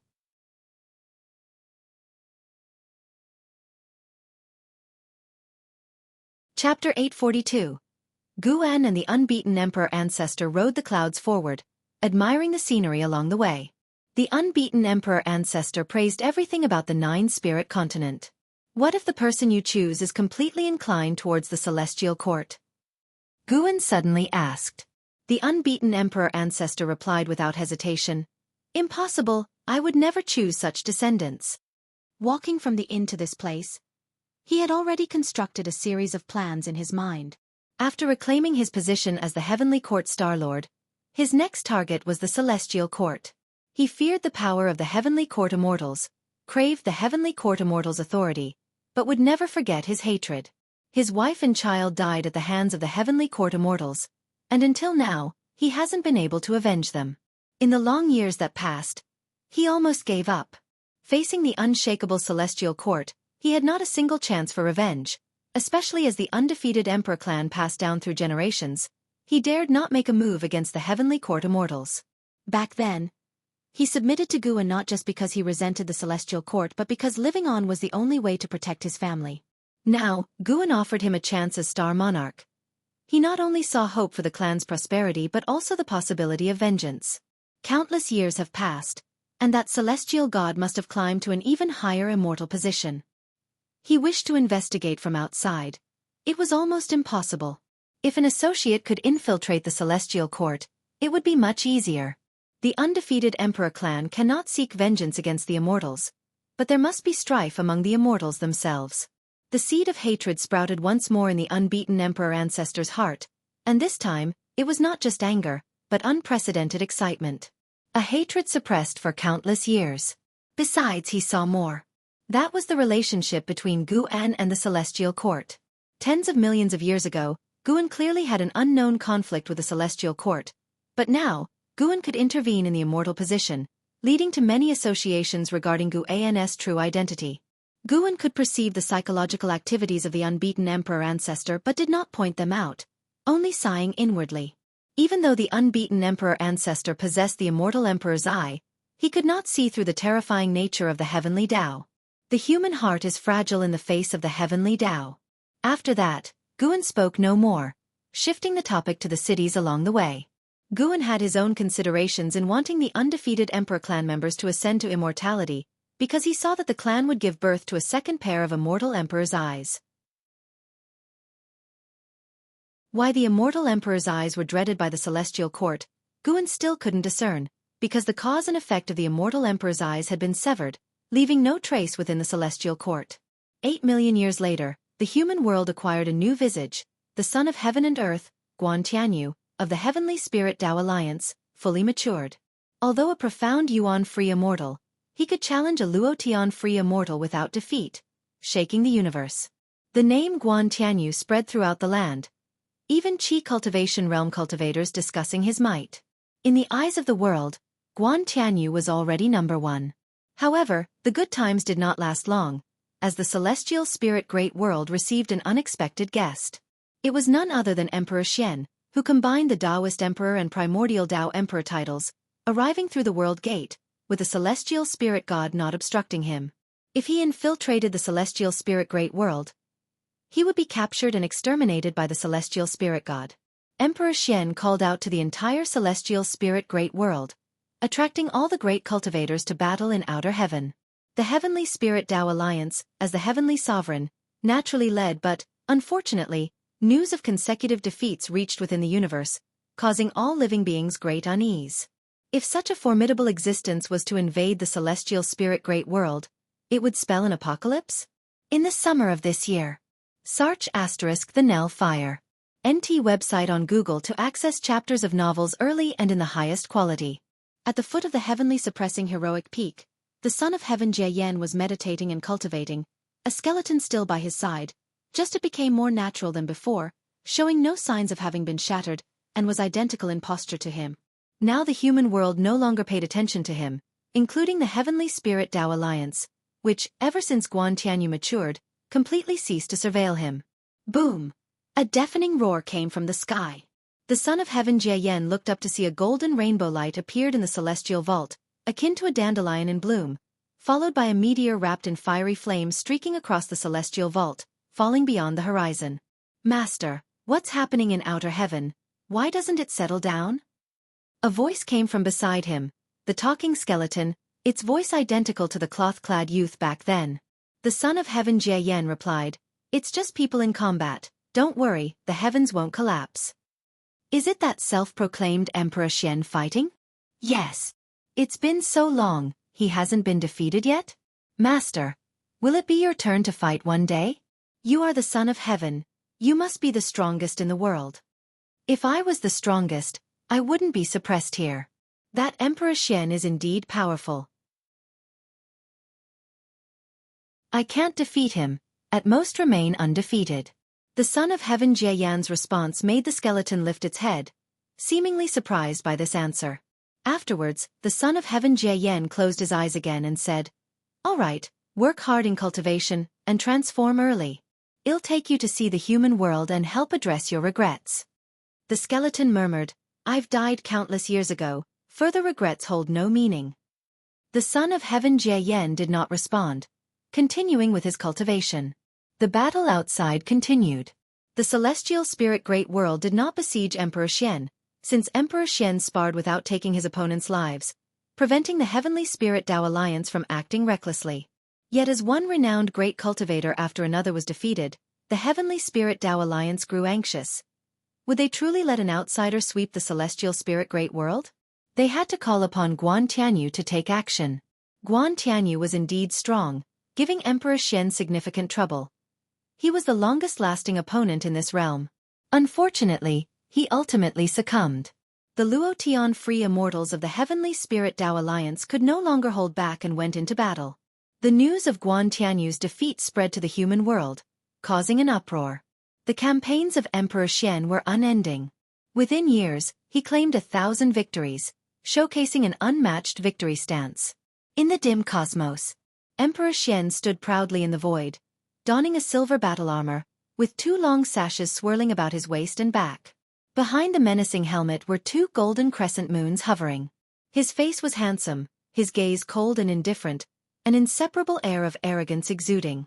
With furrowed eyebrows, he scanned the surroundings, seeing all cultivators and great demons baring their teeth at him, their eyes filled with dread. Is there no stronger presence in the celestial spirit Great World? Emperor Xian shouted loudly, his voice like thunder, echoing endlessly, resounding in the ears of all celestial spirit beings. Ji Xiaoyu stood amidst the sea of heavenly spirit Tao alliance people, quietly watching Emperor Xian. As an innate golden immortal, she did not intend to fight. She could see that although Emperor Xian was arrogant, he was not a great evil person.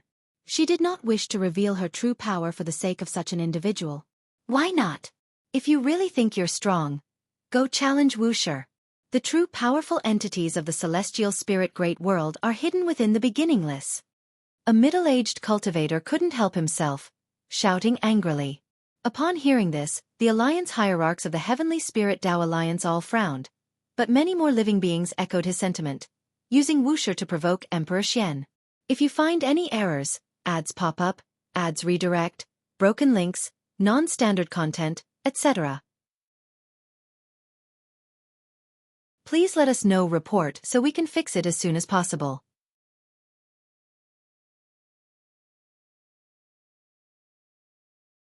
Chapter 843. Arrogant and Unrivaled, Beginningless. Emperor Xian raised an eyebrow, silently muttering this name. Instinctively, he calculated with his fingers, but unfortunately, he couldn't deduce any cause and effect related to Wuxia, which piqued his interest. He turned his gaze toward the celestial spirit Great World, his divine sense sweeping through. Only one place remained obscure, it must be the hiding spot of Wuxia. If that's the case, then I shall challenge Wuxia. Emperor Xian stepped towards the celestial spirit Great World, and his words caused the faces of the gathered great powers to change drastically, yet no one hindered him. Firstly, they couldn't stop him. Secondly, they hoped Wuxia could suppress Emperor Xian's arrogance. Ji Xiaoyu hesitated for a moment in the crowd, but ultimately did not step forward. Emperor Xian's venture would at most disturb Brother Gu, who, after all, seemed quite idle. Thinking of this, Ji Xiaoyu's lips curled up, showing some anticipation. At the same time, people started to follow Emperor Xian's footsteps to watch the battle. Someone took the lead, followed by more people, and soon, the cultivators from outer heaven formed a long line, trailing Emperor Xian. They had absolute confidence in Ancestor Master Wuxia, as he had never been defeated. The only suspense lay in how Emperor Xian would be defeated. On the other side, Guan was not within the Taoist field of the beginningless. He was in the middle of guiding Xiao Lan's cultivation. Currently, Xiao Lan also reached the heaven-encompassing free immortal realm, and in terms of cultivation level, she ranked among the top 5 in the celestial spirit Great World. Of course, this did not include the immortal gods. Guan was not directly helping her become an innate golden immortal. Instead, he wanted her to mature a bit more and accumulate insights. It wasn't because he favored Ji Xiaoyu more, but Ji Xiaoyu's reincarnation experiences far exceeded those of Xiao Lan. The two stood in a forest, Xiao Lan raising her right hand, with a green lotus suspended above her palm, continuously emitting silvery threads, and the light it produced illuminated her face, highlighting her expressions of anticipation, anxiety, and joy. Guan stood beside her, watching with admiration, and praised, "Condensing Tao into lotus, your thought Tao has achieved something." The thought Tao is the Tao of thoughts and ideas, distinct from the soul Tao but intricately connected to it. There must be a soul to have a mind, and with a mind comes endless thoughts. Cultivators comprehend the Tao, with the 3,000 great Tao, but few choose to cultivate the thought Tao. Guan, although primarily focusing on the path of cause and effect and the path of power, has dabbled in the 3,000 great Tao, and even if he is not familiar, his perspective and insights into the thought Tao are enough to benefit Xiaolon greatly. "Without Brother Gu, how could I have such fortune?" Xiaolon looked up at Guan, speaking with a bright smile. In the Xiao family, she was the supreme and revered ancestor, but in front of Guan, she was always the younger sister. Memories of past and present lives merged without erasing her original colors, even fostering a new self. Xiaolon withdrew her hand and dispersed the green lotus within it. She turned to Guan and curiously asked, "You should have heard the conversation from outer heaven. That Emperor Xian is about to challenge Wuxia. Aren't you returning?" Guan shook his head, chuckling. "A trivial Emperor Xian still requires my intervention? Oh. Is there a disciple within the beginning list more formidable than Emperor Xian?" Xiaolon grew more curious. Guan smiled silently, then followed up, "Since you don't want to practice anymore, take me for a walk. Your Xiao family has truly grown larger. Its reputation has even spread to the 9-spirit continent." Xiaolon hugged Guan's arm and responded, "Large it is, but problems have also increased, with emotions and reasons entangled. Sometimes it's truly hard to resolve. I gradually understand why you left the Supreme Sect." The two departed the forest while continuing their conversation. The Xiao family is still just beginning. Compared to the ancient clans standing in the 3,000 great worlds, the Xiao family is merely starting out. "I left the Supreme Sect simply to change my environment, change my mood, and maybe one day I'll leave the celestial spirit great world." Guan comforted, although the Xiao family had various troubles, overall they had not gone astray. Currently, the Xiao family had thousands of disciples, so it was inevitable that some evil individuals existed. Fortunately, the Xiao family's laws were strict and didn't shelter evildoers, so Guan's impression of them remained decent.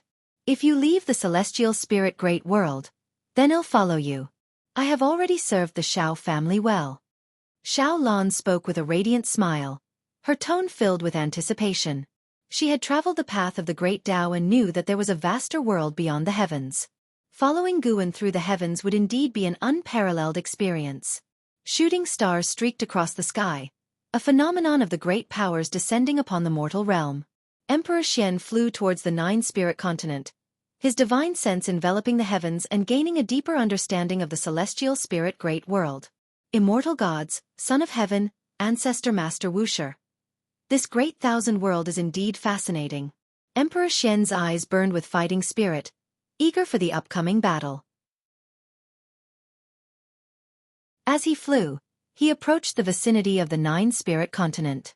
Below, a boundless ocean spread, with spirit mist surging at the horizon like a wall at the world's edge, mysterious and grand. Countless great power cultivators descended from the heavens, hovering in the distance, watching Emperor Xian's back, whispering amongst themselves. Two figures flew over from the other side of the heavens, one of them handsome and valiant, though dressed in simple Taoist robes. His spirit was akin to a treasure sword emerging from its sheath, attracting attention. This person was the top prodigy of the Heavenly Spirit Tao Alliance, Guan Tianyu. After being defeated by Emperor Xian, Guan Tianyu returned to heal. Upon hearing Emperor Xian challenging Wuxia, he couldn't resist coming to watch. Alongside him was his master, Ancestor Master Qingguang, one of the hierarchs of the Heavenly Spirit Tao Alliance. "Master, will Ancestor Master Wuxia show up?" Guan Tianyu halted, gazing distantly at Emperor Xian's figure, voicing his inquiry. Though he had always stayed within the Heavenly Spirit Tao Alliance, he held a curiosity regarding Wuxia. Having met disciples of Wuxia, their brilliance inspired him. Even though he had grown powerful, he didn't feel confident enough to challenge Wuxia, as the Heavenly Spirit Tao Alliance continuously advised, to be spirited but not arrogant, especially maintaining respect for Wuxia. As one senior hierarch noted, all living beings in the celestial spirit great world owe a debt to Wuxia. Ancestor Master Qingguang mused, "It's unlikely that he will appear, but with Emperor Xian already at the doorstep of Wuxi's Dao sect, an entertaining show awaits us." Guan Tianyu was about to further inquire when suddenly, Emperor Xian's voice rang out, resounding stone-shattering. "I am Emperor Xian, here to challenge Wuxia, regardless if it's ancestor Master Wuxia or Wuxiji disciple. Come forth and face me. Let me see if the celestial spirit great world houses any true formidable ones." Emperor Xian's voice was filled with arrogance, and his disdainful tone towards all living beings roused anger among the spectators, who all glared furiously at him. No one insulted Emperor Xian verbally, as he had consistently proven himself through victories, establishing himself undeniably as a strong figure. Xianxia the novel Fire. Net website on Google to access chapters of novels early and in the highest quality. For now, the cultivators anticipated Wuxi's response, yearning to see Emperor Xian defeated. If you find any errors, ads pop up, ads redirect, broken links, non-standard content, etc., please let us know report so we can fix it as soon as possible.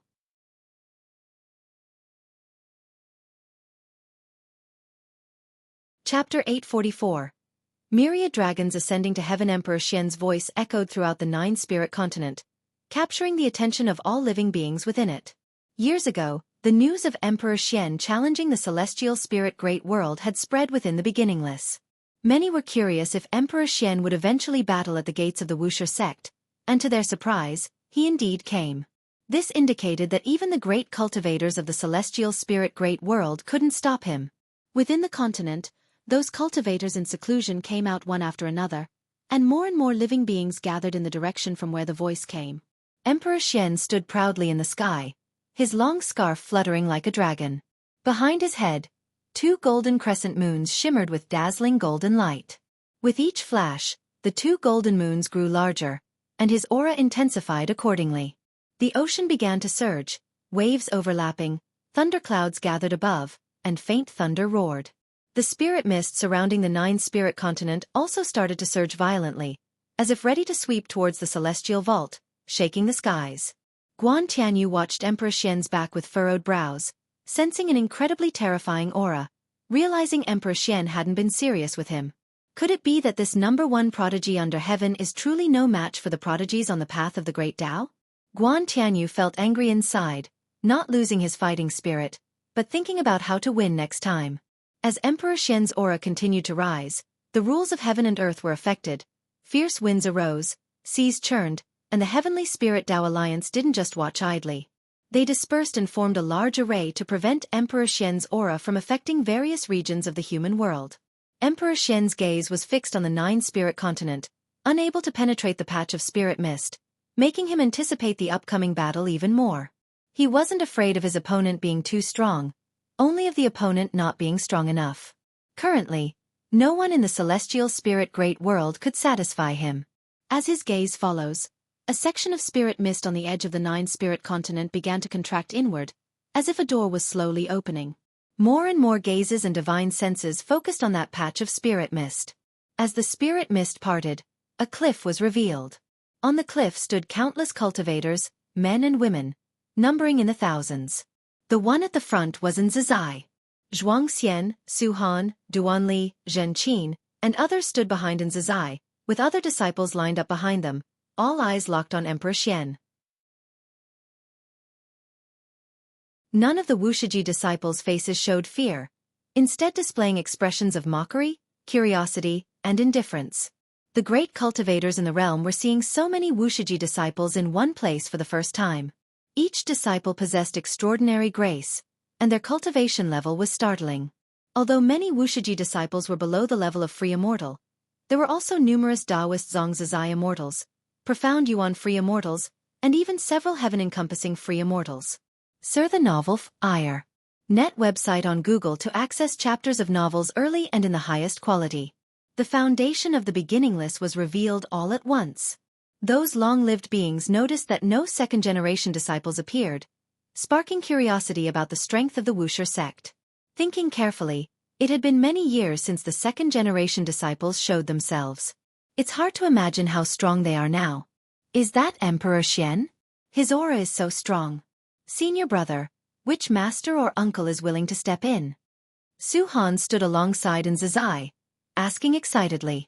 He had never seen such a grand spectacle, with cultivators and great demons watching from all directions, giving a sense that the world was paying attention. Guan wasn't present, so Su Han thought a second-generation disciple should step in. He had seen some of them, each with unfathomable cultivation. He even felt that his own master might be the weakest. To deal with this person, why bother our elders? Nzazai stated calmly. After speaking, he took a step forward, stopping at the edge of the cliff, standing against the wind. Emperor Xian's gaze involuntarily fell on Nzazai. He marveled at the complexity of the Wuxia sect, while Nzazai gave him a very powerful impression. I am the third-generation head disciple of the beginningless, Nzazai. Since fellow Taoist wants to fight, I will oblige. Nzazai's voice resounded beneath the thunderclouds, clearly heard by all. Many great cultivators had interacted with Nzazai, though they weren't sure how strong he truly was. Today, hearing Nzazai's willingness to fight, they perked up and began to anticipate. No one dared doubt the foundation of the beginningless. As the third-generation head disciple, Nzazai often traveled among the sects under the heavens, being the most familiar Wuxia disciple to the various sects under the heavens. But until now, Nzazai hadn't fought anyone. At least, they hadn't seen or heard of it. I hope the beginningless will not disappoint me. Emperor Xian's voice was overwhelmingly proud, filled with immense confidence. As his words fell, he stepped toward the nine-spirit continent. The world suddenly darkened, thunderclouds erupted with countless lightning bolts, all intertwining with the two crescent moons behind him. At a glance, it seemed as if he had grown a pair of gigantic lightning wings, spectacular and unparalleled. As he approached the nine-spirit continent, his aura grew even stronger, each step stronger than the last. The world darkened, terrifying waves surged like the end of the world. The fierce wind came roaring at Nzazai, yet he stood immovable, like Mount Tai. Su Han watched Nzazai's back, eyes wide. It was the first time he felt Nzazai's strength. Not only him, but the younger generation like Xianxia and Duanli were equally inspired, anticipating Nzazai's might. Not only were the various sects under heaven curious about Nzazai's strength, the Wuxia sect itself was equally curious. As Emperor Xian got closer to the nine-spirit continent, more and more living beings came to watch. Amidst the dark celestial sea, Emperor Xian became the most dazzling presence. Yet the Wuxia disciples standing on the cliff of the continent also exhibited a fierce courage that made it hard for any living being to judge who would win. If it were the ancestor master Wuxia himself, Emperor Xian would be undoubtedly defeated. But now, with Nzazai stepping up, none among the viewers dared to make light judgments. Emperor Xian's gaze remained fixed on Nzazai, and Nzazai likewise focused on him. As their gaze confrontation extended, Emperor Xian's battle intent continued to grow, with his aura strengthening accordingly. The destinies of the primordial Tao Emperor and the Taoist Emperor infused into the two golden crescent moons, energizing his entire being with two completely different types of aura flames. Suddenly, Emperor Xian stepped again, his figure vanished into thin air, with the sky full of lightning paused above the vast sea. Nzazai's eyes sharpened, striking upward with his right palm, his hand twisting at the wrist, striking forward with a sky-pushing gesture. Boom! Emperor Xian materialized in the air above Nzazai, less than 100 yards apart, two immensely powerful forces of mana clashing, scattering the surging spirit mist and revealing the towering mountains of the nine-spirit continent. In an instant, Emperor Xian's brows furrowed suddenly. Before he could react, intense light burst from the roiling ocean, illuminating the world as silver dragons leaped from the sea, crashing into Emperor Xian. Despite using mana to block, he was pushed up towards the celestial vault. Endless silver dragons continued to leap from the sea, charging forward recklessly, relentlessly tearing at Emperor Xian's mana, counting sidestimble the multitudinous dragons. Emperor Xian gritted his teeth, intent on unleashing divine skills, only to find an unmovable suppressive force enveloping him, unable to teleport, leaving him to withstand with mana alone. In a blink, he was hurled through the celestial Tao light layer into the outer void, his mana fully depleted, unable to recover fast enough to sustain his expenditure. A giant dragon far larger than the rest emerged from the celestial Tao light layer, its dragon head alone equivalent to half the size of the celestial spirit great world, its mouth opening wide to swallow him whole. Deafening silvery dragon roars echoed in his ears, assailing his mind. How is this possible? Emperor Xian's eyes widened, his heart roaring in fury, and he was immediately engulfed in vast silver light. Su Han, witnessing Nzai's back, asked wide-eyed, "What divine skill is this?" Standing in front of him, Nzai didn't turn back but spoke calmly. Myriad Supreme Palm, Second Palm, Myriad Dragons Ascending to Heaven. If you find any errors, ads pop up, ads redirect, broken links, non-standard content, etc., please let us know. Report so we can fix it as soon as possible.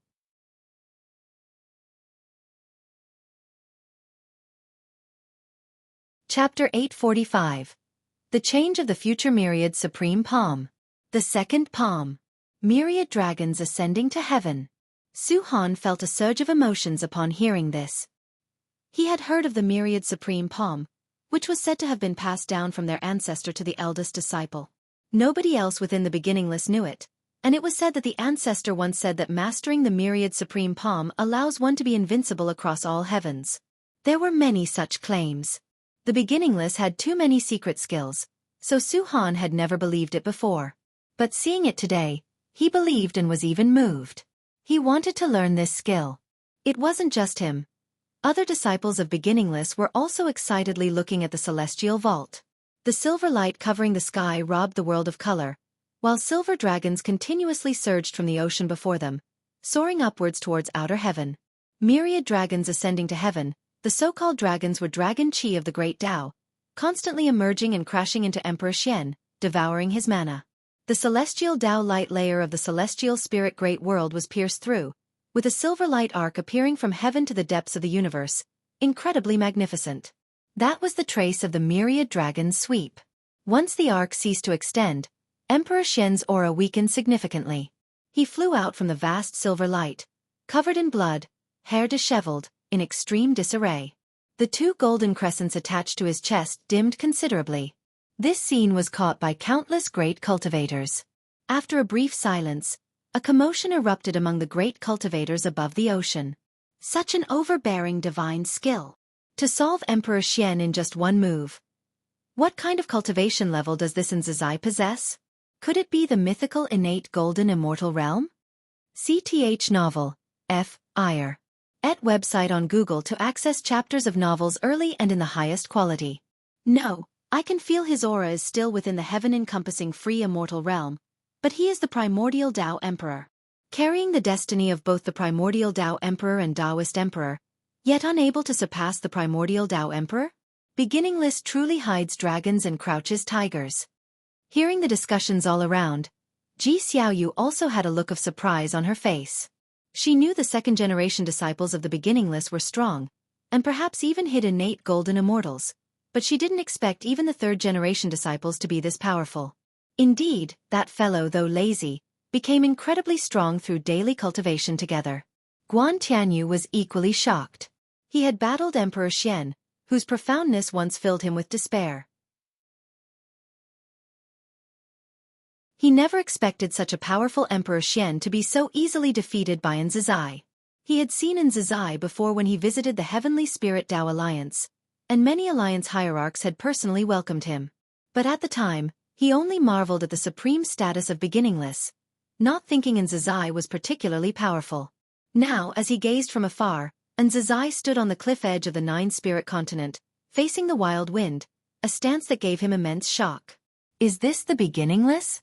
Guan Tianyu suddenly felt that Heavenly Spirit Tao Alliance was just so-so, and perhaps even the so-called Celestial Court couldn't compare to the beginningless. Truly terrifying, among the third-generation disciples of beginningless, many have extraordinary talents, and the future disciples also have exceptional gifts, but none can shake his position, his master, the ancestor of green light, said with genuine admiration. Everyone marveled at Nzai's strength, while some rushed to outer heaven to check on Emperor Xian. In the depths of the universe, before the world gate, the celestial spirit god, Tian Hao, and Tai immortal monarch stood side by side, witnessing Nzai's strike.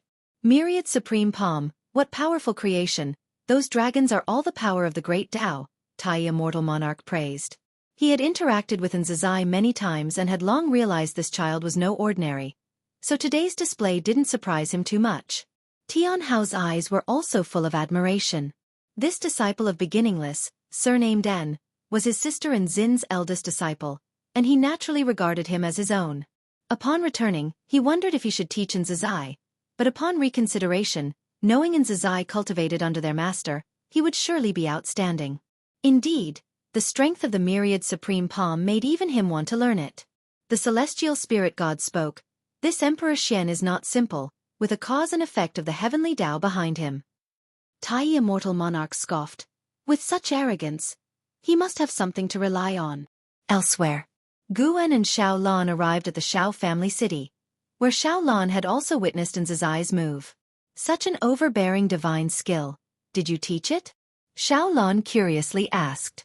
Guan smiled, "I created it, 7 palms in total, and this is just the second." "Can you teach me?" "No, only disciples in charge can cultivate it." Guan rarely refused, as he intended to make the myriad supreme palm the hallmark secret skill of the beginningless. Though a bit disappointed, Xiao Lan didn't pester him. She then asked, "What is the origin of this Emperor Xian? What if Nzizai accidentally kills him?" Guan replied meaningfully, "He has significant backing." A powerful cause and effect were ready to fall upon Emperor Xian to help him recover, but unfortunately, it was invisibly neutralized by Guan. This cause and effect came from the Tai Shang. Tai Shang can alter the destiny of all heavens. Emperor Xian challenging the beginningless had already caused changes in the future, staining his undefeated path. However, Guan saw Tai Shang corrected the future, preventing the news of Emperor Xian's defeat from spreading. The duel between Emperor Xian and Nzizai also sowed seeds of calamity between Guan and Tai Shang, officially bringing the celestial spirit great world into Tai Shang's view.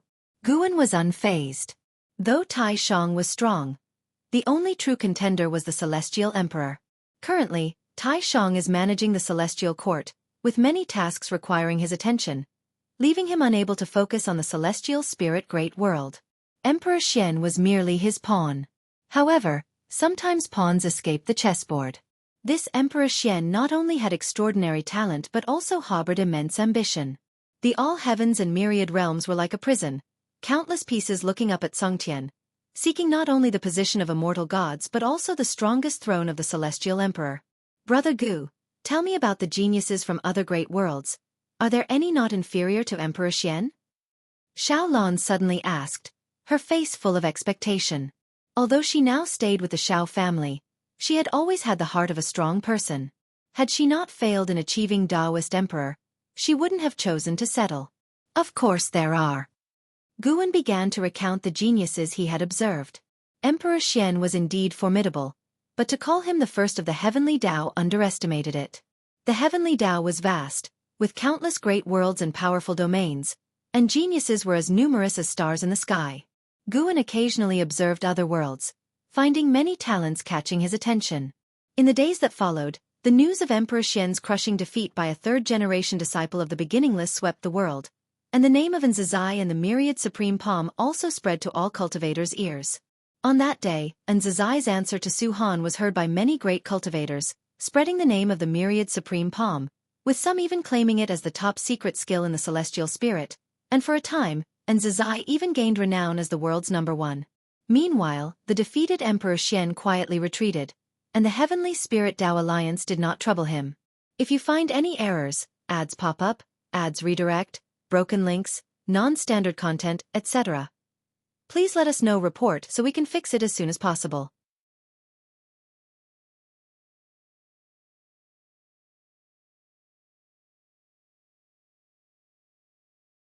Emperor Xian was not of mortal origin. He had long understood the heavenly court immortals, and even knowing the truth didn't hinder his curiosity about the heavenly Tao. Although he did not deny the other's words, Emperor Xian remained vigilant towards the mysterious figure. More importantly, the other gave him an eerie feeling, one that he rarely experienced. The last existence that made him feel this way was an ancestor of an emperor clan.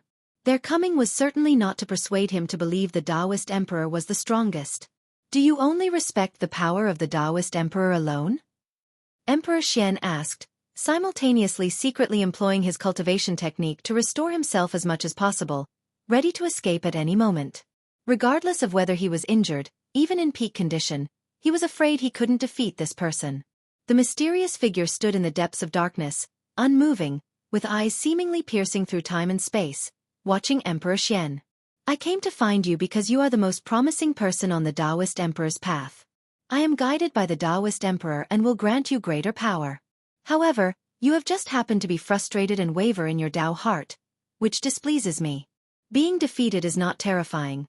What's terrifying is that you don't reflect on yourself but instead crave your enemy's power. The words from the mysterious figure made Emperor Xian's brows tighten, rendering him unable to refute.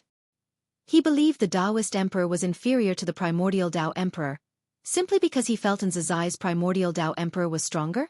The Taoist Emperor and primordial Tao Emperor will eventually clash, as these two great Tao destinies fundamentally conflict.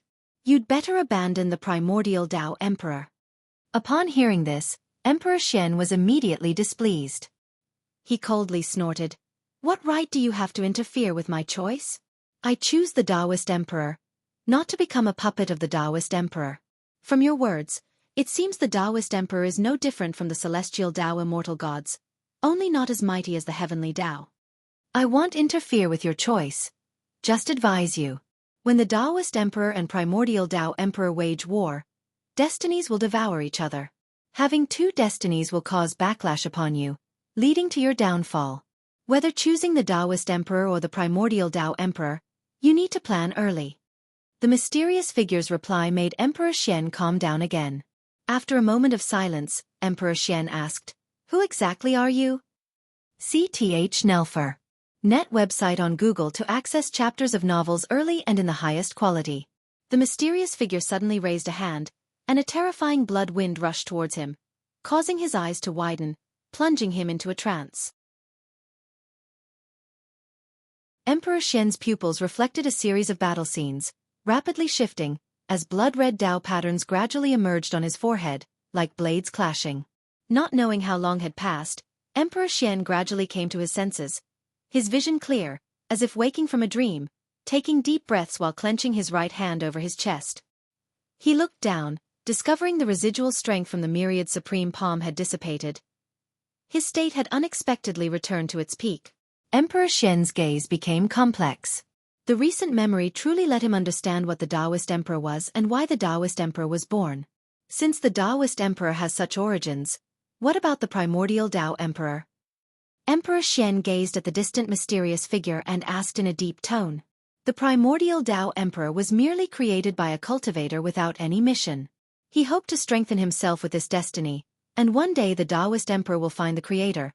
But to annihilate all primordial Tao Emperors will require every Taoist Emperor's action, including mine. I have traveled the furthest on the Taoist Emperor's path, but you have the hope to surpass me. I don't want you to hesitate or even take the wrong path." The mysterious figure's words enlightened Emperor Xian. No wonder he suddenly felt the primordial Tao Emperor had grown stronger. Upon reflection, it was because the creator had made a breakthrough. Thinking that the primordial Tao Emperor was backed by a cultivator made him feel awkward.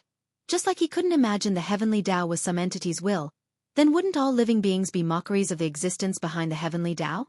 Think carefully, I await your choice. After saying this, the mysterious figure turned and disappeared. Emperor Xian remained seated on the red lotus, quietly contemplating. Millions of years had passed since Emperor Xian's defeat, and the world had forgotten him, with new figures capturing everyone's attention. This year, Wuxia once again welcomed a new group of disciples, their mentors bringing them to pay respects to Zai. Every new disciple must face the first disciple. It's customary. Every generation of Wuxia disciples must adhere to it. In the grand hall, a group of Wuxia disciples gathered together, laughing and talking, while the new disciples stood in a row facing Zai, diverse in seniority but similar in age.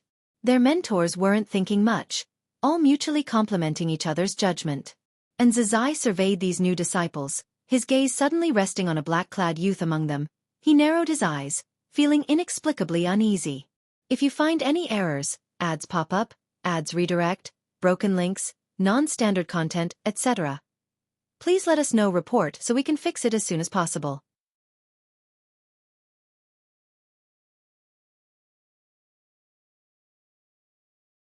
Chapter 847. Wuxia, the young man in black, looked only about 12 or 13 years old, with a delicate appearance and an unremarkable build, but his eyes were very spirited. When he saw Zizai squint, he was so frightened that he quickly lowered his head, thinking he had offended the ancestor. Soon, the Wuxia disciples in the hall also noticed Zizai's gaze and stopped talking, looking surprised at the young man in black. The other new disciples also became tense, sensing the subtle atmosphere, which made their hearts beat apprehensively. Could they be expelled even after stepping into Wuxia? What is your name, and why do you want to join Wuxia? And Zizai spoke, his tone indifferent, making all disciples feel tremendous pressure. Everyone's eyes fell on the young man in black, including the new disciples, increasing the pressure on him.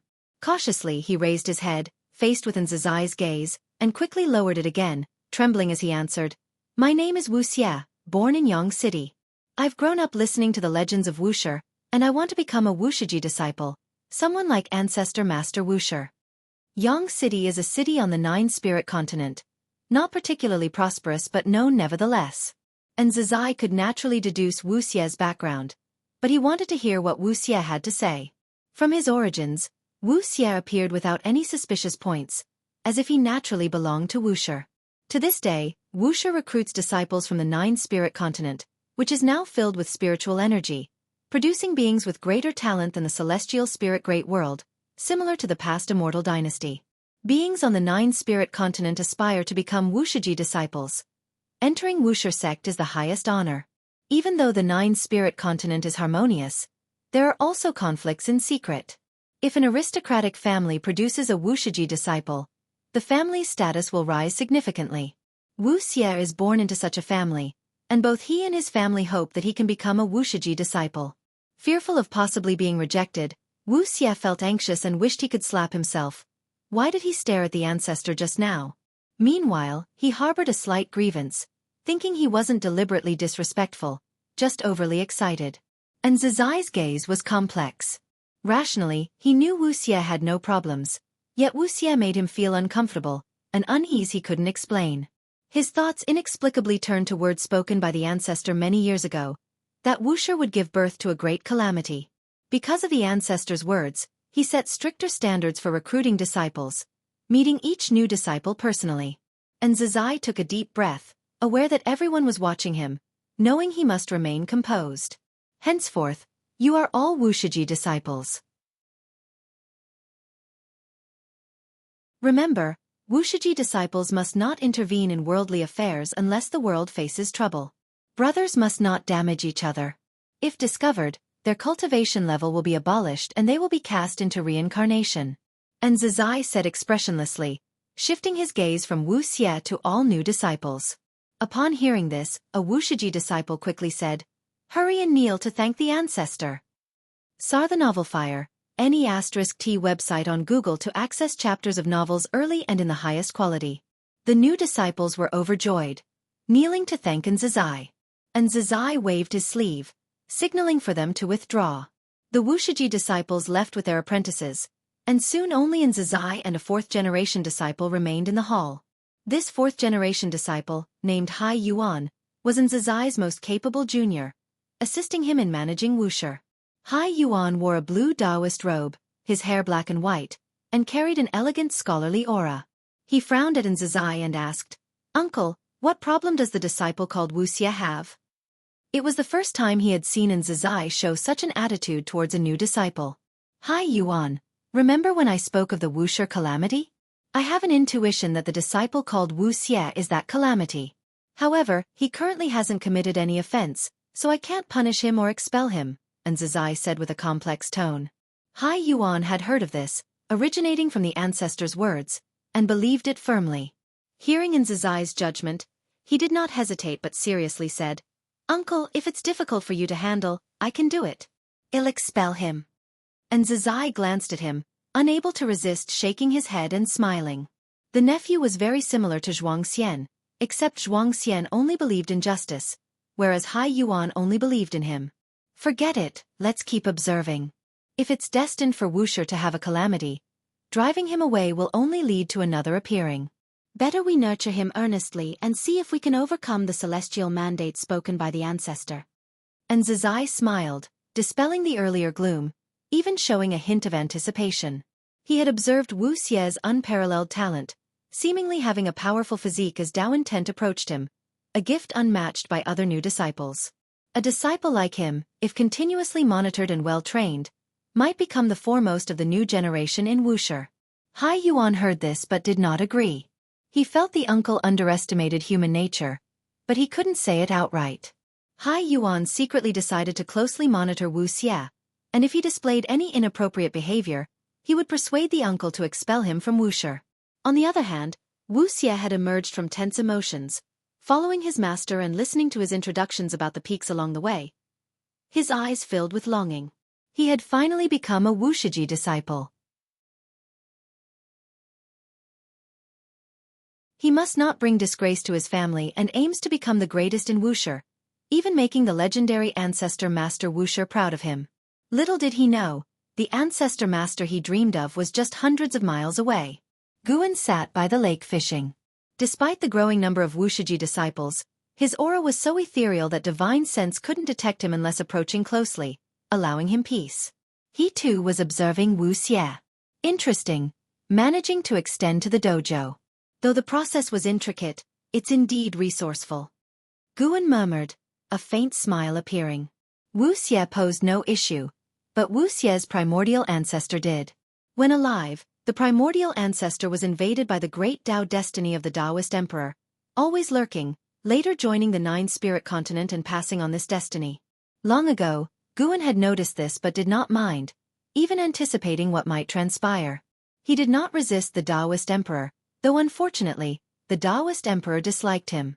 Great Tao destiny is not just between you and me. Guan murmured leisurely.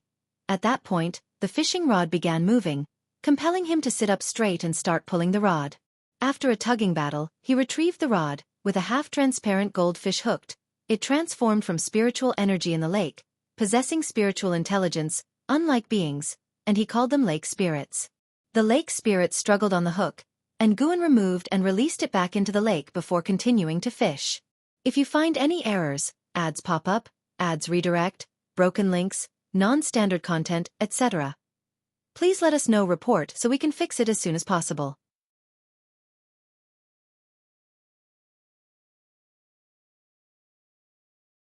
Chapter 848. Wuxia entered Wuxia without causing any stir within, while Zizai and Hai Yuan only paid attention to him secretly. Sir, the novel Fire. Net website on Google to access chapters of novels early and in the highest quality. 100 years later, Zizai summoned Wuxia. Having grown up, Wuxia was elegant and handsome, and like most Wuxia disciples, had the demeanor of the immortal family. He still wore black clothes, but his outfit had become more refined, with a cyan jade hairpin on his hair crown, exuding extraordinary poise. Zizai met him on a cliff. Wuxia came up behind Zizai and bowed to salute. Wuxia greets ancestor.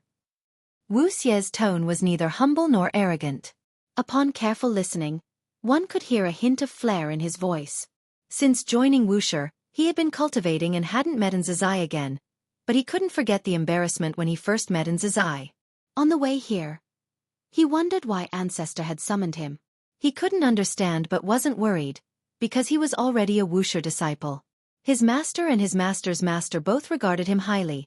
Even if the third-generation senior disciple wanted to trouble him, they would need a reason. Zizai, with his back to Wuxia, gazed at the distant mountains and forests, and spoke.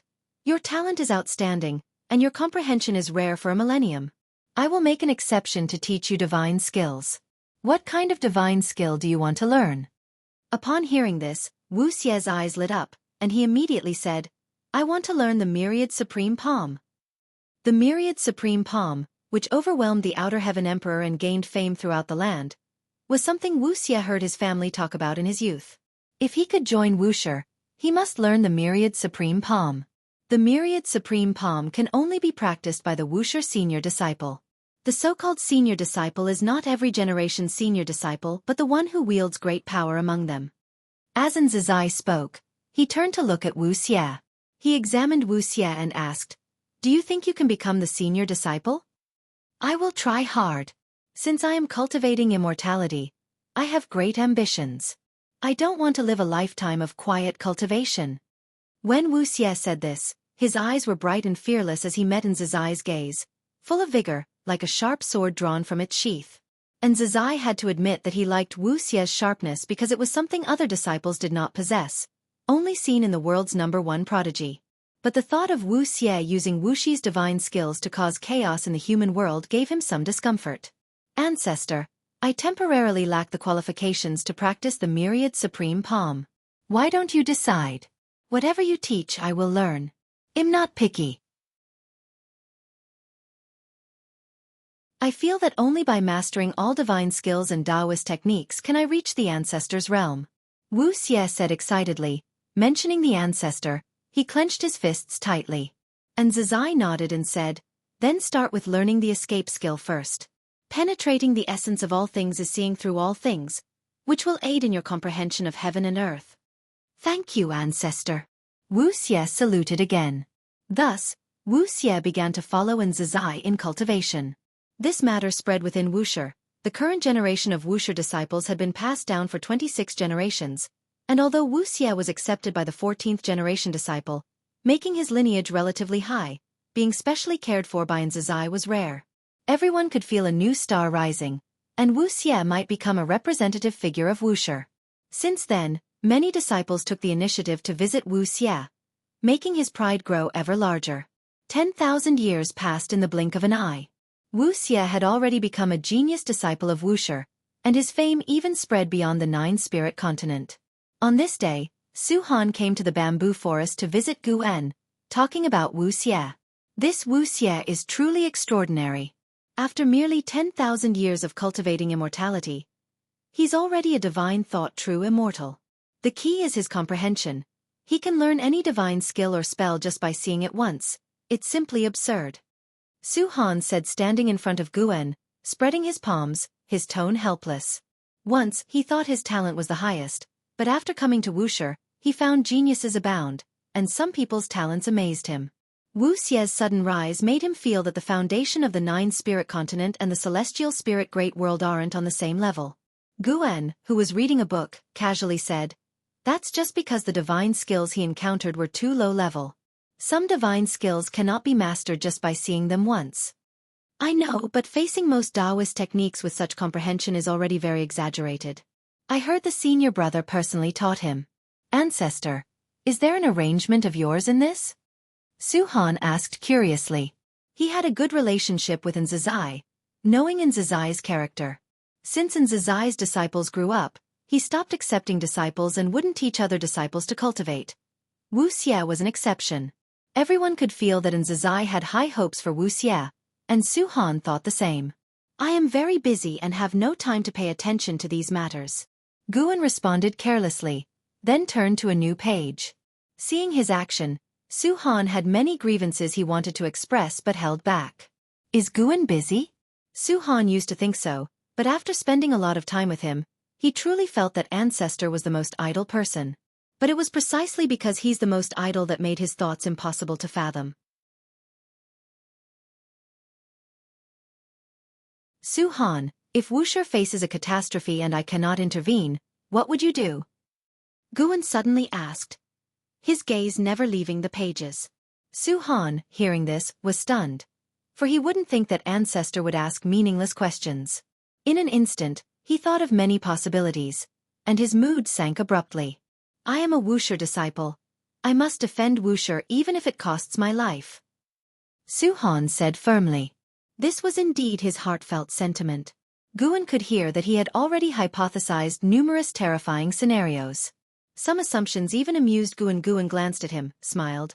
You don't need to be tense. There will never be a situation where I cannot intervene, only whether I want to or not. Upon hearing this, Su Han breathed a sigh of relief, and then he became alert again.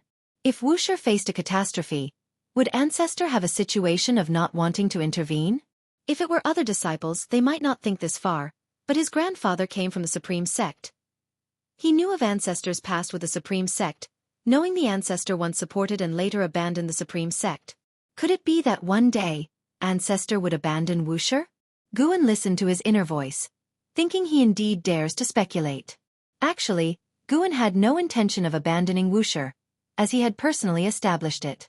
But if Wuxia faced troubles that disciples could solve, he wouldn't intervene. Recently, Wuxin had brought him insight, giving him more thoughts about Wuxia. Since Wuxia had grown, why not make it grow even larger?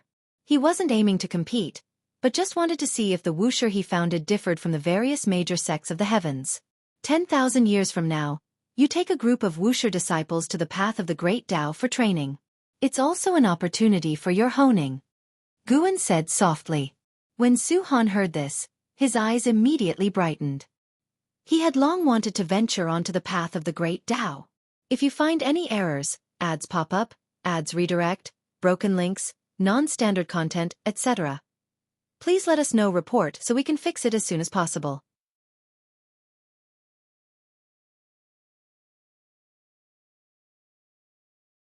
Chapter 849. The Patriarch's Approval. Guan arranged for Su Han to lead the disciples to the path of the Great Tao, not with any special intention, but simply because many disciples wanted to go, so he decided to fulfill their wish. He couldn't let all the disciples stay within the beginningless forever. A cultivation lacking freedom has no meaning. Of course, Guan's change in mindset was still due to his own cultivation levels improvement, and his concerns were becoming less. Over the years, although his cultivation level hasn't changed significantly, his understanding of the Supreme Emperor of Ultimate Merging Tao has deepened, and he is even pursuing the Saint Realm. The closer he gets to the Saint Realm, the deeper his insights become. These insights also include thoughts on how to conduct oneself. Deliberately not doing something actually lacks authenticity. Acting with spontaneity is the true self. The peaceful life continues, even though the affairs of the world are constantly changing. They don't affect Guan. Millions of years later, Su Han, together with over 100 Wuxia disciples, stepped into the 10,000 Realms Gate, heading towards the path of the Great Tao, including Wuxia. And this year, the unbeaten Emperor Ancestor sent a descendant to cultivate within the beginningless. This child was also his chosen candidate for ascension to immortality. He not only wanted this child to become an immortal god, but also hoped this child would possess the identity of a Wuxia disciple. Guan did not refuse. The unbeaten Emperor Ancestor has branches in the celestial spirit great world. Although they do not stir the winds and clouds of the world, once their foundation unfolds, it will surely be astonishing. Guan agreed because this emperor clan behaved very discreetly, which satisfied him. For Guan, this matter was merely a minor incident, not disturbing his life pace. He let Xianxia teach that emperor clan descendant. 8 million years later. Xianxia the Novel Fire. NT website on Google to access chapters of novels early and in the highest quality. Su Han returned with that group of disciples. No one had fallen, and Wuxia once again became the focus. He was like the Emperor Xian, possessing the destiny of both the Great Tao Emperor and the Primordial Tao Emperor. The day after he returned, Wuxia went to visit Nzizai. Nzizai had constructed a pavilion on a high peak, situated on the mountainside, providing a view of thousands of miles. Master Ancestor, I've returned. Wuxia, already a heaven-encompassing free immortal, stood in front of the table, looking at Nzizai, smiling with high spirits. Nzizai scrutinized him, while he faced it openly. Although the young man still carried immense arrogance, Nzizai could feel that he hadn't changed much from millions of years ago. Tell me about your experiences these years. Nzizai said, simultaneously gesturing for Wuxia to sit down. He was secretly shocked, for it hadn't been long since Wuxia's cultivation level had caught up with him. Though he still had confidence in subduing Wuxia, Wuxia's rapid growth made him somewhat uneasy. If Wuxia truly became a threat and he couldn't contain him, wouldn't it cause trouble for the Master Ancestor? Wuxia was unaware of Nzizai's thoughts, and after sitting down, he began to speak incessantly about his years of experience. Quickly, Nzizai too was drawn in by his experiences. To become a great Tao Emperor, one must engage in battles on the Emperor Road, competing with Tao seekers of the same realm. The great Tao destiny would guide him to find opponents, and amidst battles, he would reflect upon the myriad heavens, cultivating the path of the primordial Tao Emperor. In the 8 million years, he and other Wuxia disciples experienced many things together, including grudges and emotions. He even recounted a portion of his marriage. The woman from the Tai Great World indeed moved my heart, but I won't forget my original intention, so I chose to defeat her, not only ending her Emperor Road but also severing my bond with her. I don't want to go to the Tai Great World. I belong to the beginningless. All my accomplishments should be rewarded to the beginningless, not taken away by others on the road. When saying this, Wuxia's face was full of determination, as if trying hard to convince himself. And Zizai had no comment on this matter because he too once severed this type of emotion. He had already surpassed the mortal spirit, not driven by instinctive desires. Ordinary emotions seldom moved him. Wuxia looked up at Zizai and smiled, saying, "Actually, I was able to achieve the great Tao Emperor thanks to the fellow disciples. If it weren't for them desperately protecting me every time I got injured, I would have died long ago." Truly, the so-called Emperor Road seems like a battle of heaven's chosen ones, but it's actually a contest of forces. Other heaven's chosen ones also have their own forces supporting them. But I've observed so many forces and feel that our beginningless is still the best, pure and simple, without so many entangled interests, without jealousy among disciples, only genuine happiness for fellow disciples. And Zizai finally showed a smile and asked, "Do you truly think so?" Initially, when Wuxia wanted to go to the path of the great Tao, he was very troubled. However, many came to persuade him, all saying that Wuxia's talent shouldn't be wasted, that he should go out and venture. He didn't have enough reasons to refuse, so in the end, he agreed. Throughout the 8 million years, he often worried that Wuxia might turn bad, but it seemed that wasn't the case. He suddenly wondered if he had judged incorrectly. The threat is not Wuxia. Maybe it's due to Wuxia, like his disciples or descendants. Of course, Master Ancestor, I plan to preach my insights to other disciples. What do you think? Would it violate any rules? Wuxia responded without hesitation. And Zizai naturally had no objections. In his view, the great Tao Emperor and primordial Tao Emperor weren't vastly different, just different paths of cultivation. If Wuxia disciples could have more choices, that would be even better. He was very pleased with Wuxia's broad-mindedness, so he decided to personally help Wuxia establish a dojo for disciples to come and listen to teachings. In the days that followed, Wuxia smoothly preached, his teachings benefiting many disciples, greatly enhancing his status and prestige, and his deeds on the path of the great Tao became widely known. One evening, when Guan returned to the mountaintop courtyard, he overheard Celestial Demon Child, Xianxia, and Xianxia discussing Wuxia, feeling that Wuxia was outstanding, more brilliant than past disciples, even more exceptional than Tianhao. Tianhao had displayed his talent the moment he left the beginningless, but Wuxia, despite having already become a heaven-encompassing free immortal, remained steadfast in the beginningless. Moreover, Wuxia's cultivation speed indeed surpassed all Wuxia disciples. Celestial Demon Child asked Guan for his thoughts on Wuxia, and he simply gave a brief compliment. Once he returned inside, the three women remarked that it's true he doesn't care about his junior's accomplishments. Indeed, after all, he is too strong. Thus, Wuxia became the most outstanding existence among Wuxia disciples, and afterward, whenever Zizai went out, he would take him along. Wuxia would also spar with heaven's chosen ones and great powers from various great heaven and earth sects, both showcasing the foundation of the beginningless and deterring the ambition of those sections. The beginningless wouldn't engage in conquest, but if anyone attempted to disrupt the heavens and earth, the beginningless wouldn't stand by idly. Competition among forces can proceed, but there mustn't be any evil demon methods sacrificing all living beings and slaughtering innocent spirits.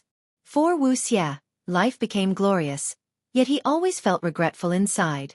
He hadn't had a real conversation with the ancestor. They only occasionally passed by each other. Without the ancestor's recognition, he always felt he wasn't strong enough and couldn't be considered a true genius.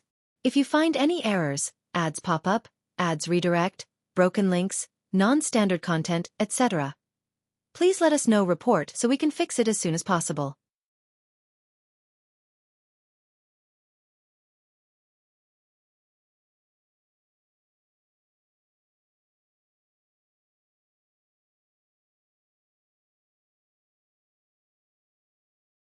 Though Jianghu would endure hardship under Emperor Bone Profound Venerable, he would also gain substantial opportunities, leading to a surge in cultivation level.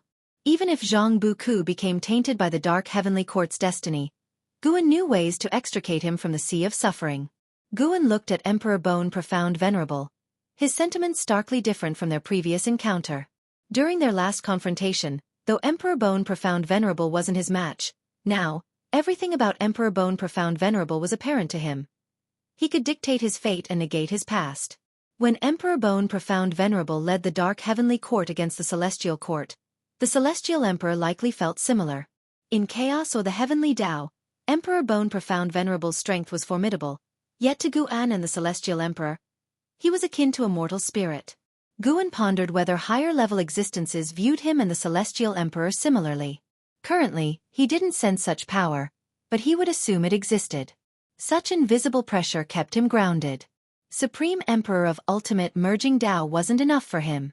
He aimed to not only surpass Emperor Bone Profound Venerable by one great realm but 2, 3, 4, even more. As long as life evolution continues, his limits won't exist. If you make the right choice for him, there's a path to life. If you choose wrongly, if the Celestial Emperor doesn't destroy you, then I will. Relaxed in his chair, Guan propped his face with one hand, speaking softly. Everyone possesses myriad fates. A single thought can alter their destiny. Guan kept all of Emperor Bone Profound Venerable's potential fates in view. If you find any errors, ads pop up, ads redirect, broken links, non-standard content, etc., please let us know. Report so we can fix it as soon as possible.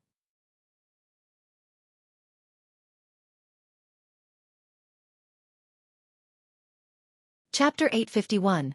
Surpassing the Son of Heaven. Jianghu felt like he was having a long and indistinct dream, in which he was very tired, not knowing what he was doing, as if some terrifying presence was continuously chasing him. Finally, his consciousness detached from that heavy dream and began to awaken. He opened his eyes, and what came into his view was the endlessly high gray sky, clouds layered circle upon circle, making the sky appear so distant. He widened his eyes, suddenly sat up, and discovered he was sitting on the water's surface, with a sense of grounded stability beneath him, as if it were solid ground. He focused his gaze and saw at the end of the water surface a vast fog, while in front of the fog, Suyu stood, facing away from him. He stood up and asked, "Suyu, are you okay?" Suyu did not answer him, nor did he turn around, which made Jianghu frown. His divine sense had already dispersed, but he could not touch that fog. He did not know what was hidden within it. The divine sense swept in other directions, finding no signs of life for the time being, which made him suspect even more that an unknown and terrifying existence was hidden in the fog.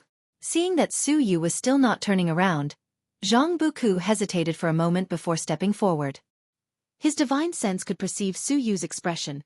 Suyu was not lost in a trance but was frowning, his eyes fixed on the front, seemingly observing something.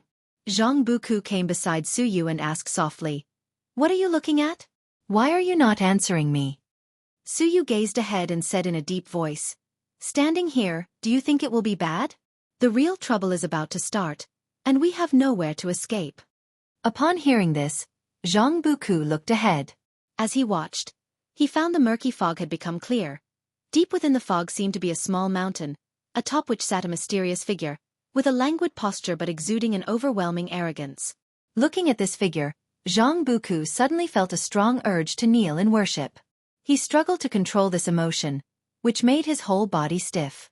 He stared at that figure, falling into a trance, becoming as unresponsive as Suyu. Through the fog, that mysterious figure sitting on the small mountain was none other than the Emperor Bone Profound Venerable. Emperor Bone Profound Venerable still maintained his form of white bone, wearing a dragon head golden crown, with beads gently swaying in the wind, and a dark golden long spear standing behind him, leaning against his back. At this moment, Emperor Bone Profound Venerable was scrutinizing Jianghu. He initially came for Suyu, but he discovered Jianghu was not ordinary. This child's destiny had clearly been altered multiple times, and furthermore, he was brewing a special kind of fortune.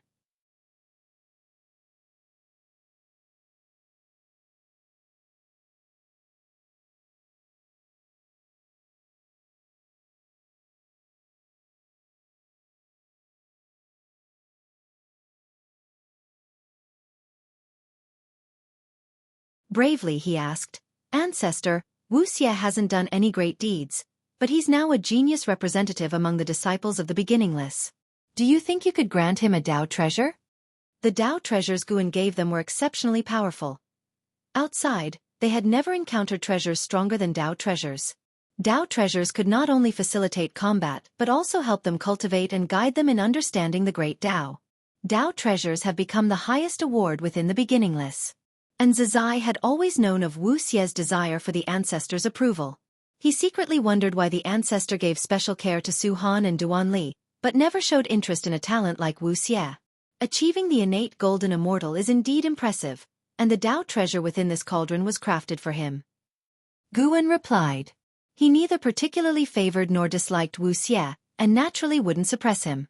Wuxia's achievement of the innate golden immortal indeed invigorated the beginningless disciples, deserving of a reward. Upon hearing this, Zizai was taken aback, asking, Ancestor, you opened the cauldron millions of years ago, could it be that you foresaw he would successfully break through? Guan glanced at him and said brusquely, I've long told you, all your futures are in my eyes. I also know you're about to achieve the innate golden immortal too. And Zizai scratched his head, offering an awkward smile. Although he admired the ancestor, when the ancestor displayed abilities beyond his comprehension, it continued to astound him. Other second-generation disciples heard that Zizai was close to reaching the innate golden immortal and gathered around him. Well done, you rascal. And Xianxia, who shared the same surname, punched Zizai. Being a descendant of an Hao, he had followed Guan in cultivation for over 100 million years, yet hadn't found a chance to break through to the innate golden immortal, and he couldn't help but admire this junior. Celestial Cyan, Tian Bai, Jianghu, Blood Prison Great Saint, and others also praised Zizai, making him feel embarrassed. In front of his juniors, he was the stern senior brother and ancestor, but in front of his seniors, he was always uneasy. Guan did not interrupt their discussion. Blood Prison Great Saint even asked him for his opinion on Wuxia. What is there to evaluate? He's the greatest genius in the history of the beginningless. Is there anyone who doubts it? Guan replied casually, leaving everyone speechless. Months later, Wuxia had finished consolidating his cultivation, and on his way back to the cave mansion, he heard other disciples mention Guan's words. The greatest genius in all of history. Wuxia felt both elated and terrified. He had never had a one-on-one encounter with the ancestor and was unclear about what kind of person the ancestor was. All along, he behaved conspicuously just to attract the ancestor's attention, but he had never succeeded. Now, having truly received the ancestor's praise, he instead felt a bit flustered. Afraid it was a jest, he asked many people, and even Zizai confirmed that the ancestor indeed said so, leaving him in immense satisfaction. He really wanted to meet the ancestor, but didn't dare to visit proactively. In the following days, he would deliberately or inadvertently stroll around the mountain path Guan usually passed by. When he encountered Guan, all he received was a slight nod, making him hesitant to approach. During each encounter, Wuxia could only watch Guan leave, inwardly annoyed at his lack of courage. Guan didn't intentionally cold-shoulder Wuxia. After all, he did nod at him. He could hear Wuxia's inner thoughts but couldn't possibly go out of his way to chat with him. He genuinely wasn't interested in Wuxia as a person, just not sharing common interests. Wuxia was entirely a cultivation fanatic. Neither reading books, drawing, nor fishing. He was simply uninteresting. A century later, Wuxia completely gave up on the idea of seeking out the ancestor. He decided to dedicate himself once more, continuing to enter closed-door cultivation. Achieving the innate golden immortal was not enough. He would continue to break through. He wanted the ancestor to personally summon him, to hear the ancestor praise him with his own ears. This goal invigorated Wuxia greatly, making him train even more diligently than before his breakthrough into the innate golden immortal realm. On this day, towards the end of spring, Zizai came to the lakeside to meet Guan. This time, Guan had actively summoned him. This was something Wuxia dreamed of, but for Zizai, it was a source of pressure.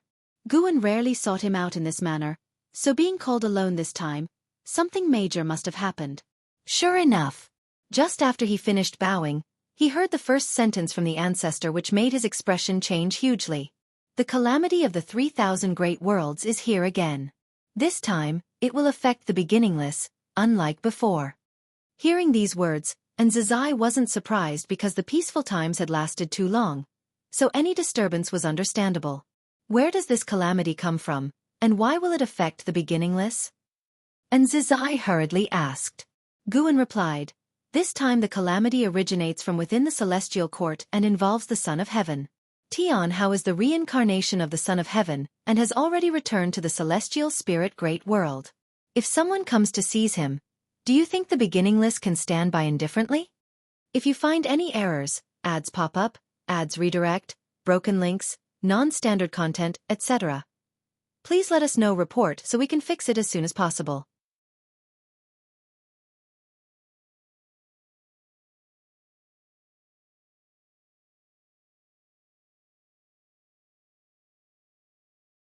Guan would not extend his responsibility to cover the 3,000 great worlds.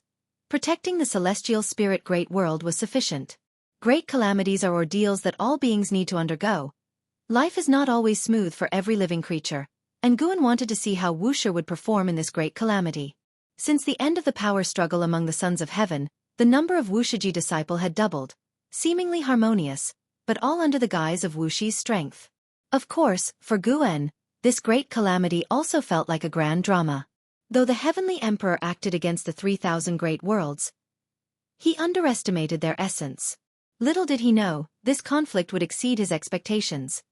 Chaos evil demons would indeed emerge, and even the celestial Tao Venerable would get involved. Guan was quite hesitant about whether to engage in a battle with the celestial emperor. Once he appeared openly with his grandeur, the celestial emperor would surely appear. According to his nature, he would definitely not engage in a battle unless he felt assured, and it wouldn't be stable unless he was a layer higher in the great realm above his enemy. Yet he had formed a bond with the celestial emperor during reincarnation, and it would be regrettable not to spar with the celestial emperor in the same realm. Although he hadn't yet found the opportunity for a breakthrough, his intuition told him that if he did, the celestial emperor could never catch up. Forget it. Safety is the most important. Guan decided he couldn't define the celestial emperor with imagination. He must consider the celestial emperor as the strongest, most evil enemy in order to prepare for any situation. Encountering a less malignant celestial emperor would be optimal. In thoughts, overestimate your opponent as much as possible. Guan thought while simulating the future. In the bright cosmic void, devoid of stars, only fragments of luminous clouds existed, some like the creation god mountain, others resembling divine beasts crouching, extraordinarily serene. Deep within the void, atop a sea of clouds stood a palace with red eaves, incessantly emitting golden glow. Above the door hung a placard engraved with Great World Divine Palace. Inside the palace, Xianxia Human Venerable sat cross-legged on the lotus seat atop the high platform, his mana spreading, displaying a heaven and earth Dharma image behind him. Suddenly, footsteps echoed from the entrance, reverberating within the hall. Xianxia Human Venerable slowly opened his eyes, gazing at the visitor, his brow furrowed. A man clad in silver battle armor approached, two large flags inserted on his back, a miniature flood dragon perched atop his crown, spirit mist rising at his feet, his entire presence imposing. The Marshal of Heaven. Xianxia Human Venerable enunciated the visitor's title. Your Highness Xianxia, I am here at the command of the Supreme Heavenly Monarch.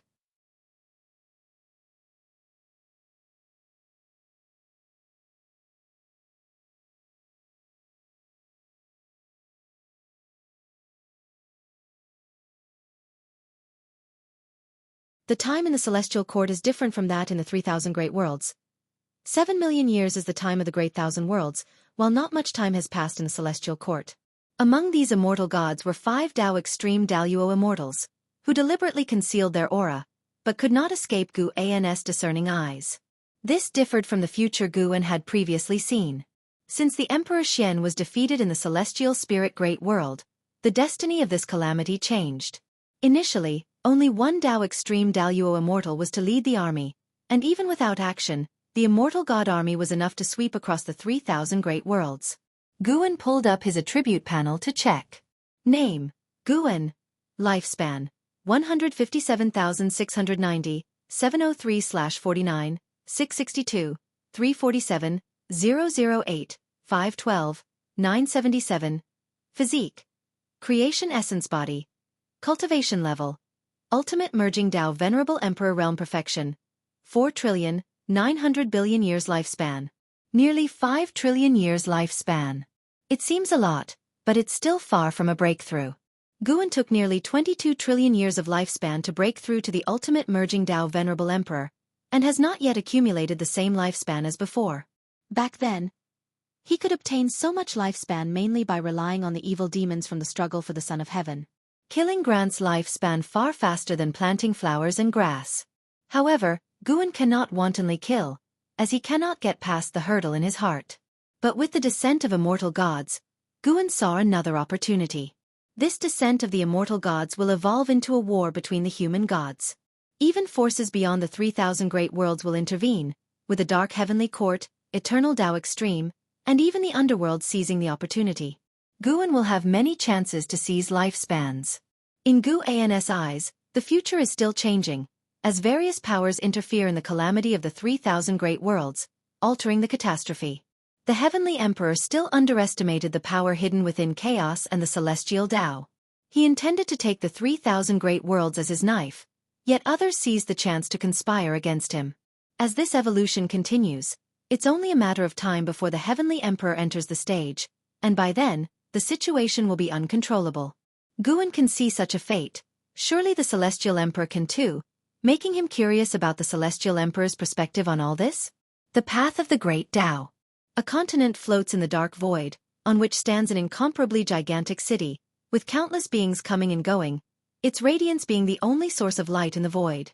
In the city, within a pavilion, Li Ya and Zhen Qin sat facing each other at a table.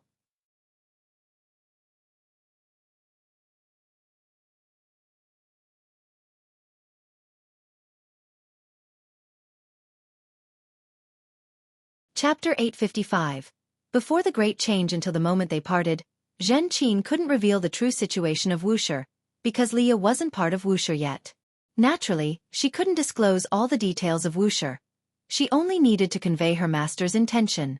The fortuitous encounter with Leah made Zhen Qin admire her master's ability to deduce events even more, while also leaving a deep impression on her heart. In all heavens and myriad realms, there are countless opportunities, but the true great opportunity is still her master. Cultivating beside her master is the fastest path of cultivation. Although Zhen Qin thought this way, she didn't regret coming out. Only by broadening her horizons could she truly appreciate how precious what she had before was. Besides, she would return sooner or later, and she would earnestly reflect on everything she encountered along the way, transforming it into insights to bring back to Wuxia disciples. Walking through the streets of the city, Zhen Qin's intense emotions grew even stronger. She suddenly thought of Shenzhen and Shangguanxianer who loved to write, and then of the special works of book Saint Xuantianyi. If she could record the majestic sights she saw in a magic artifact and bring it back, would it be more effective? However, some scenes can only be truly felt through personal experience to sense their vast Tao intent. While Zhen Qin was pondering, a large number of cultivators suddenly flew over from above, each with an imposing aura, interrupting her thoughts. She looked up, raising her eyebrows. The unusual situation in the sky attracted the attention of the living beings on the streets, and they began to discuss. It's people from Xiandao Mansion. Something significant must be happening. Don't you know? Remnants of the dark heavenly court have appeared in the 3,000 great worlds. The celestial court has dispatched immortal gods to investigate. This disturbance is even greater than the previous struggle for the Son of Heaven. Isn't the 3,000 great worlds already under Xianyuan Human Venerable's control? Is he the one investigating? Not so, it's said that stronger forces are involved, and Xianyuan Human Venerable might face difficulties. How do you know so much? My fellow Taoist participated in the struggle for the Son of Heaven millions of years ago. He sent me a message back then, saying that the 3,000 great worlds would undergo major changes. Since the outbreak of the struggle for the Son of Heaven, the celestial court is no longer so mysterious. At least Xianyuan Human Venerable, Great Immortal Divine Yuan, and their subordinates, the immortal gods, have become well known across the heavens. Upon hearing them mention the 3,000 great worlds, Zhen Qin's brow involuntarily furrowed. She felt an instant urge to return, but upon further thought, realized that with her strength, she couldn't change such a catastrophe, and besides, the celestial spirit great world had Wuxia, so nothing could happen. She continued forward, attentively listening to the information along the way. Before this, she would also hear news of the heavenly court immortals, but never as much as now. The return of Xiandao Mansion's cultivators directly unleashed the internal struggles of the celestial court into the public eye, spreading throughout the entire city. Not just in this huge city, But wherever there were many living beings along the path of the Great Tao, the news was received earlier. The Celestial Court plans to take action on the 3,000 great worlds. The living beings who could come to the path of the Great Tao were not mere mortal spirits. They knew very well that the dispatch of so many immortal gods by the Celestial Court to descend would not be for a simple investigation. Old legends about the once annihilation of the 3,000 great worlds were also being unearthed, giving the cultivators on the path of the Great Tao a more profound understanding of the Celestial Court. In the messages that followed, the 3,000 great worlds gradually got the news. Some great worlds were jubilant because their worlds indeed had evil demons, but more great worlds felt fear, always feeling that the arrival of the immortal gods would bring trouble to the world. Thousands of years later, the news also spread into the celestial spirit great world, causing all the sects to be shaken. They too felt that the arrival of the immortal gods signaled an impending catastrophe. Within the Taoist field of the beginningless, on a ridge, thousands of Wuxia disciples gathered. Wuxia, dressed in a white robe, stood on the slope, everyone watching him. As the breeze blew, his robe fluttered, and the robe was emblazoned with a red sparrow, closely resembling the Wuxia divine sparrow. Wuxia said loudly, "Fellow disciples, I haven't experienced the struggle for the Son of Heaven, but based on the past, when immortal gods descend in great numbers, it's definitely not a good thing. Even if the immortal gods don't make mischief, there's inevitably a seed of calamity in the human world. If chaos arises, we Wuxia must take the lead and defend the heavens and earth." As soon as these words were spoken, the Wuxia disciples on the mountain all echoed. Search *the Novelier. NET website on Google to access chapters of novels early and in the highest quality. The ones who came were not the entire Wuxia, just a small group of disciples who had a good relationship with Wuxia. Wuxia thought this was a good opportunity. He wanted to accomplish a great deed, letting all living beings know who the true protector of heaven and earth was. And Zizai stood on a distant mountaintop, watching this scene, with a face full of gratification.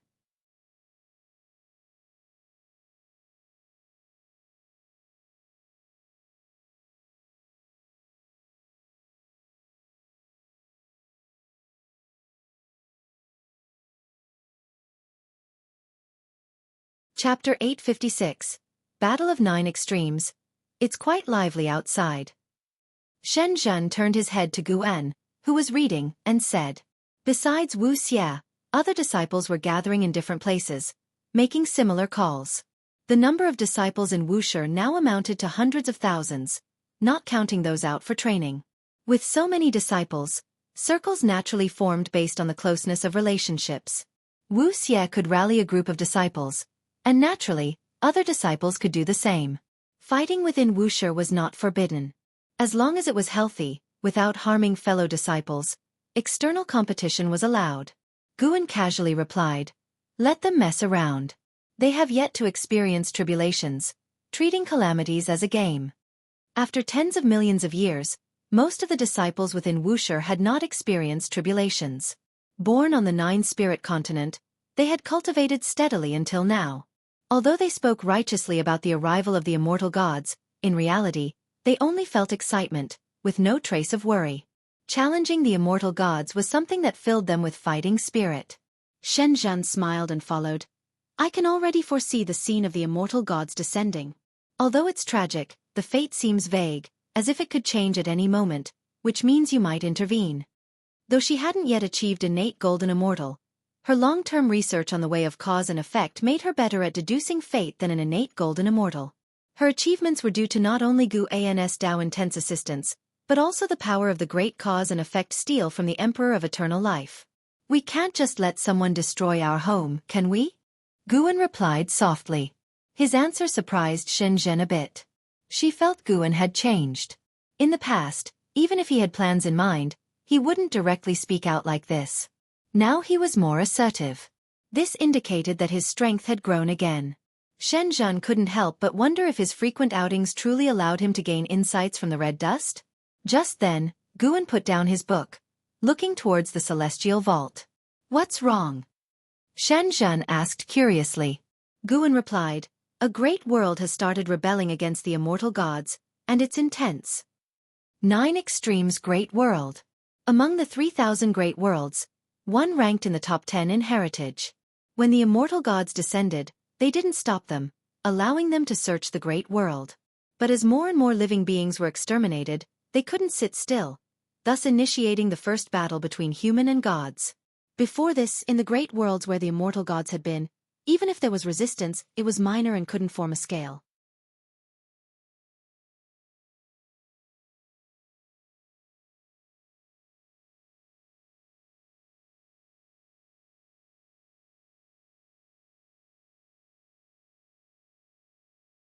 Chapter 857. The Will of All Beings. I can confirm that this time, the action against the 3,000 great worlds is not the scheme of any particular entity, but the will of the entire celestial court. The situation is far worse than we anticipated. Tai Immortal Monarch said with a frown, his face looking very grim. Upon hearing this, the celestial spirit god became even more worried, because he knew that behind this action by the immortal gods was the will of the heavenly emperor, whose true intention was to annihilate Xianyuan Human Venerable and Tian Hao.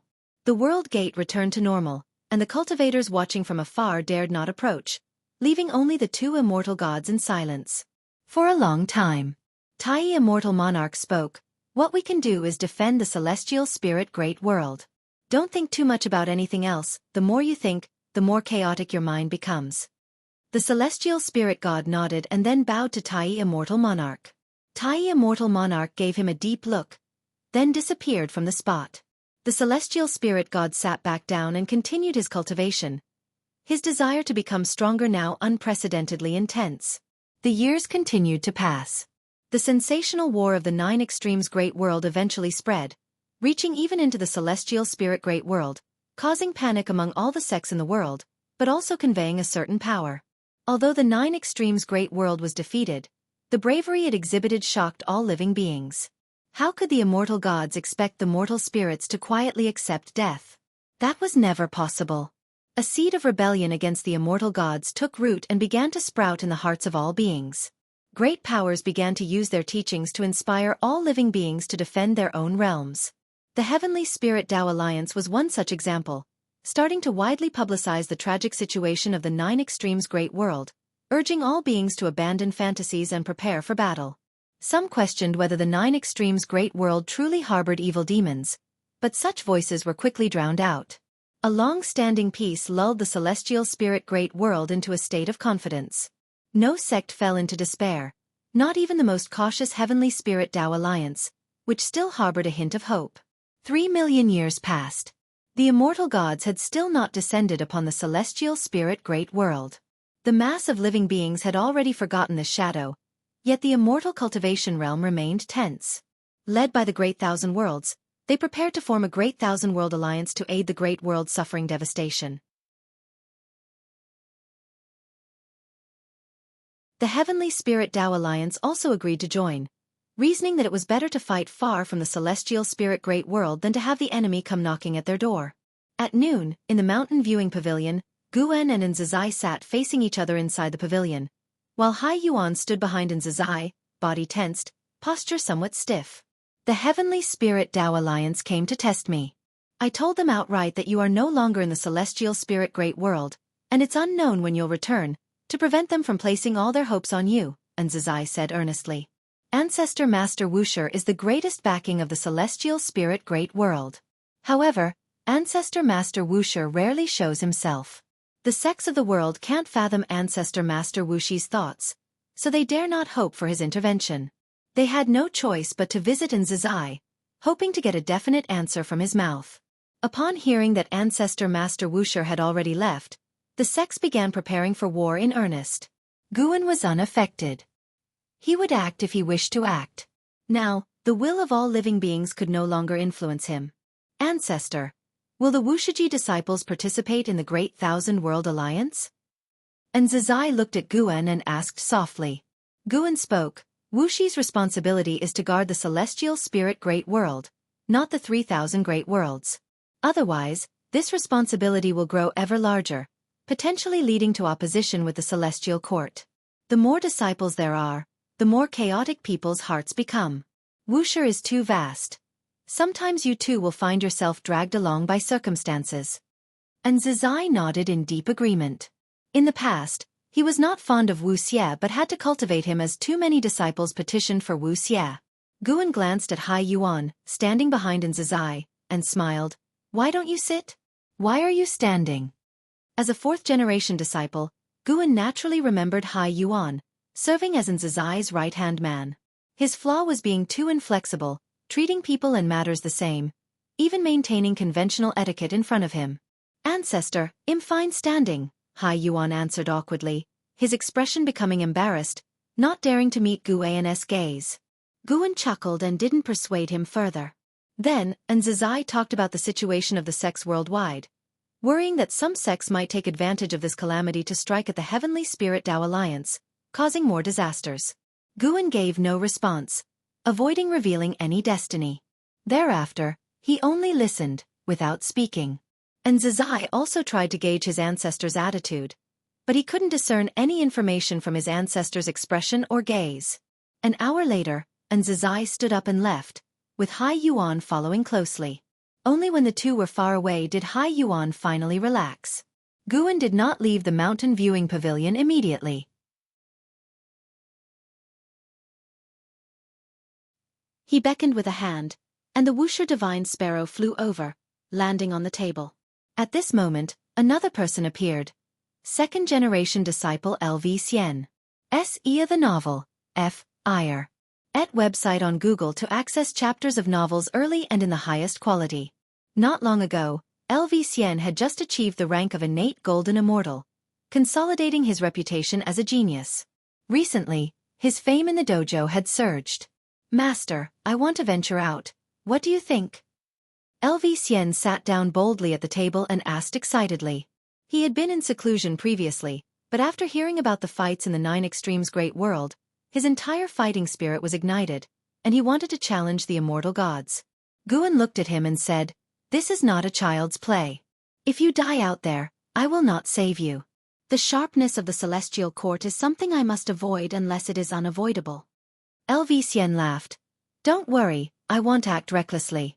I will visit those ruined great thousand worlds, challenge the guardian heavenly gods, and rescue the suffering living beings. If you've thought it through, then go ahead." Guan replied casually. L.V. Xian was overjoyed, quickly thanked him, and then got up to leave. L.V. Xian had barely left when Xianxia and Jianghu arrived. They also wanted to leave the celestial spirit great world to explore, and their reasons were much like L.V. Xian's. After a word of caution, Guan allowed them to go. Faced with the catastrophe brought about by the immortal gods, although most beings felt uneasy, those self-proclaimed outstanding cultivators saw it as an opportunity. Guan once again looked to the future and found that the schemes targeting Wuxia were increasing.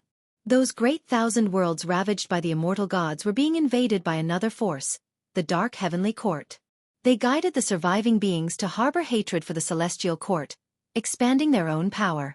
They would encounter Wuxia disciples and thus develop an interest in Wuxia, even alarming a Dark Heavenly Court great power, whose cultivation level was not inferior to the Emperor Bone Profound Venerable.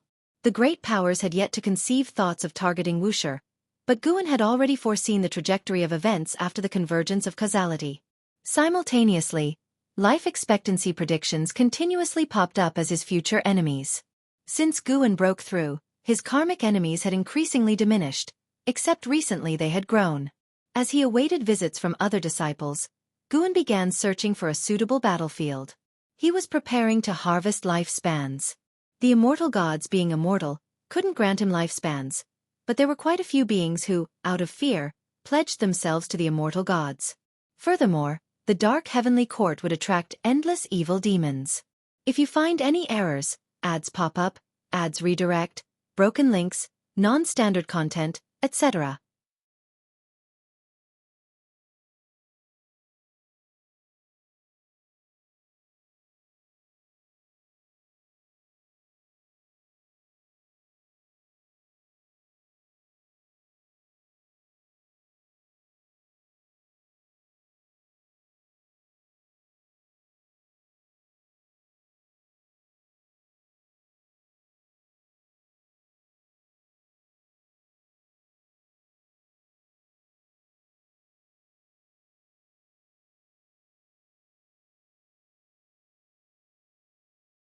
and Xian agreed without questioning further, bowed, and turned to leave. Guan eyed her with a gaze full of gratification. Passing on the immortal emperor's eye to an Xian was indeed right, Her immortal emperors I would surely achieve greatness, and her future attainment as a Daluo immortal was truly feasible, provided she endured the lengthy accumulation. Guan went inside, took out profound celestial intense book for reading, consciously shifting his attention away from the suffering of all living beings. The moon set, the sun rose, heralding a new day. An Xian arrived early at the courtyard to wait, and upon seeing her, Su Han, who came to find Guan, instantly became nervous.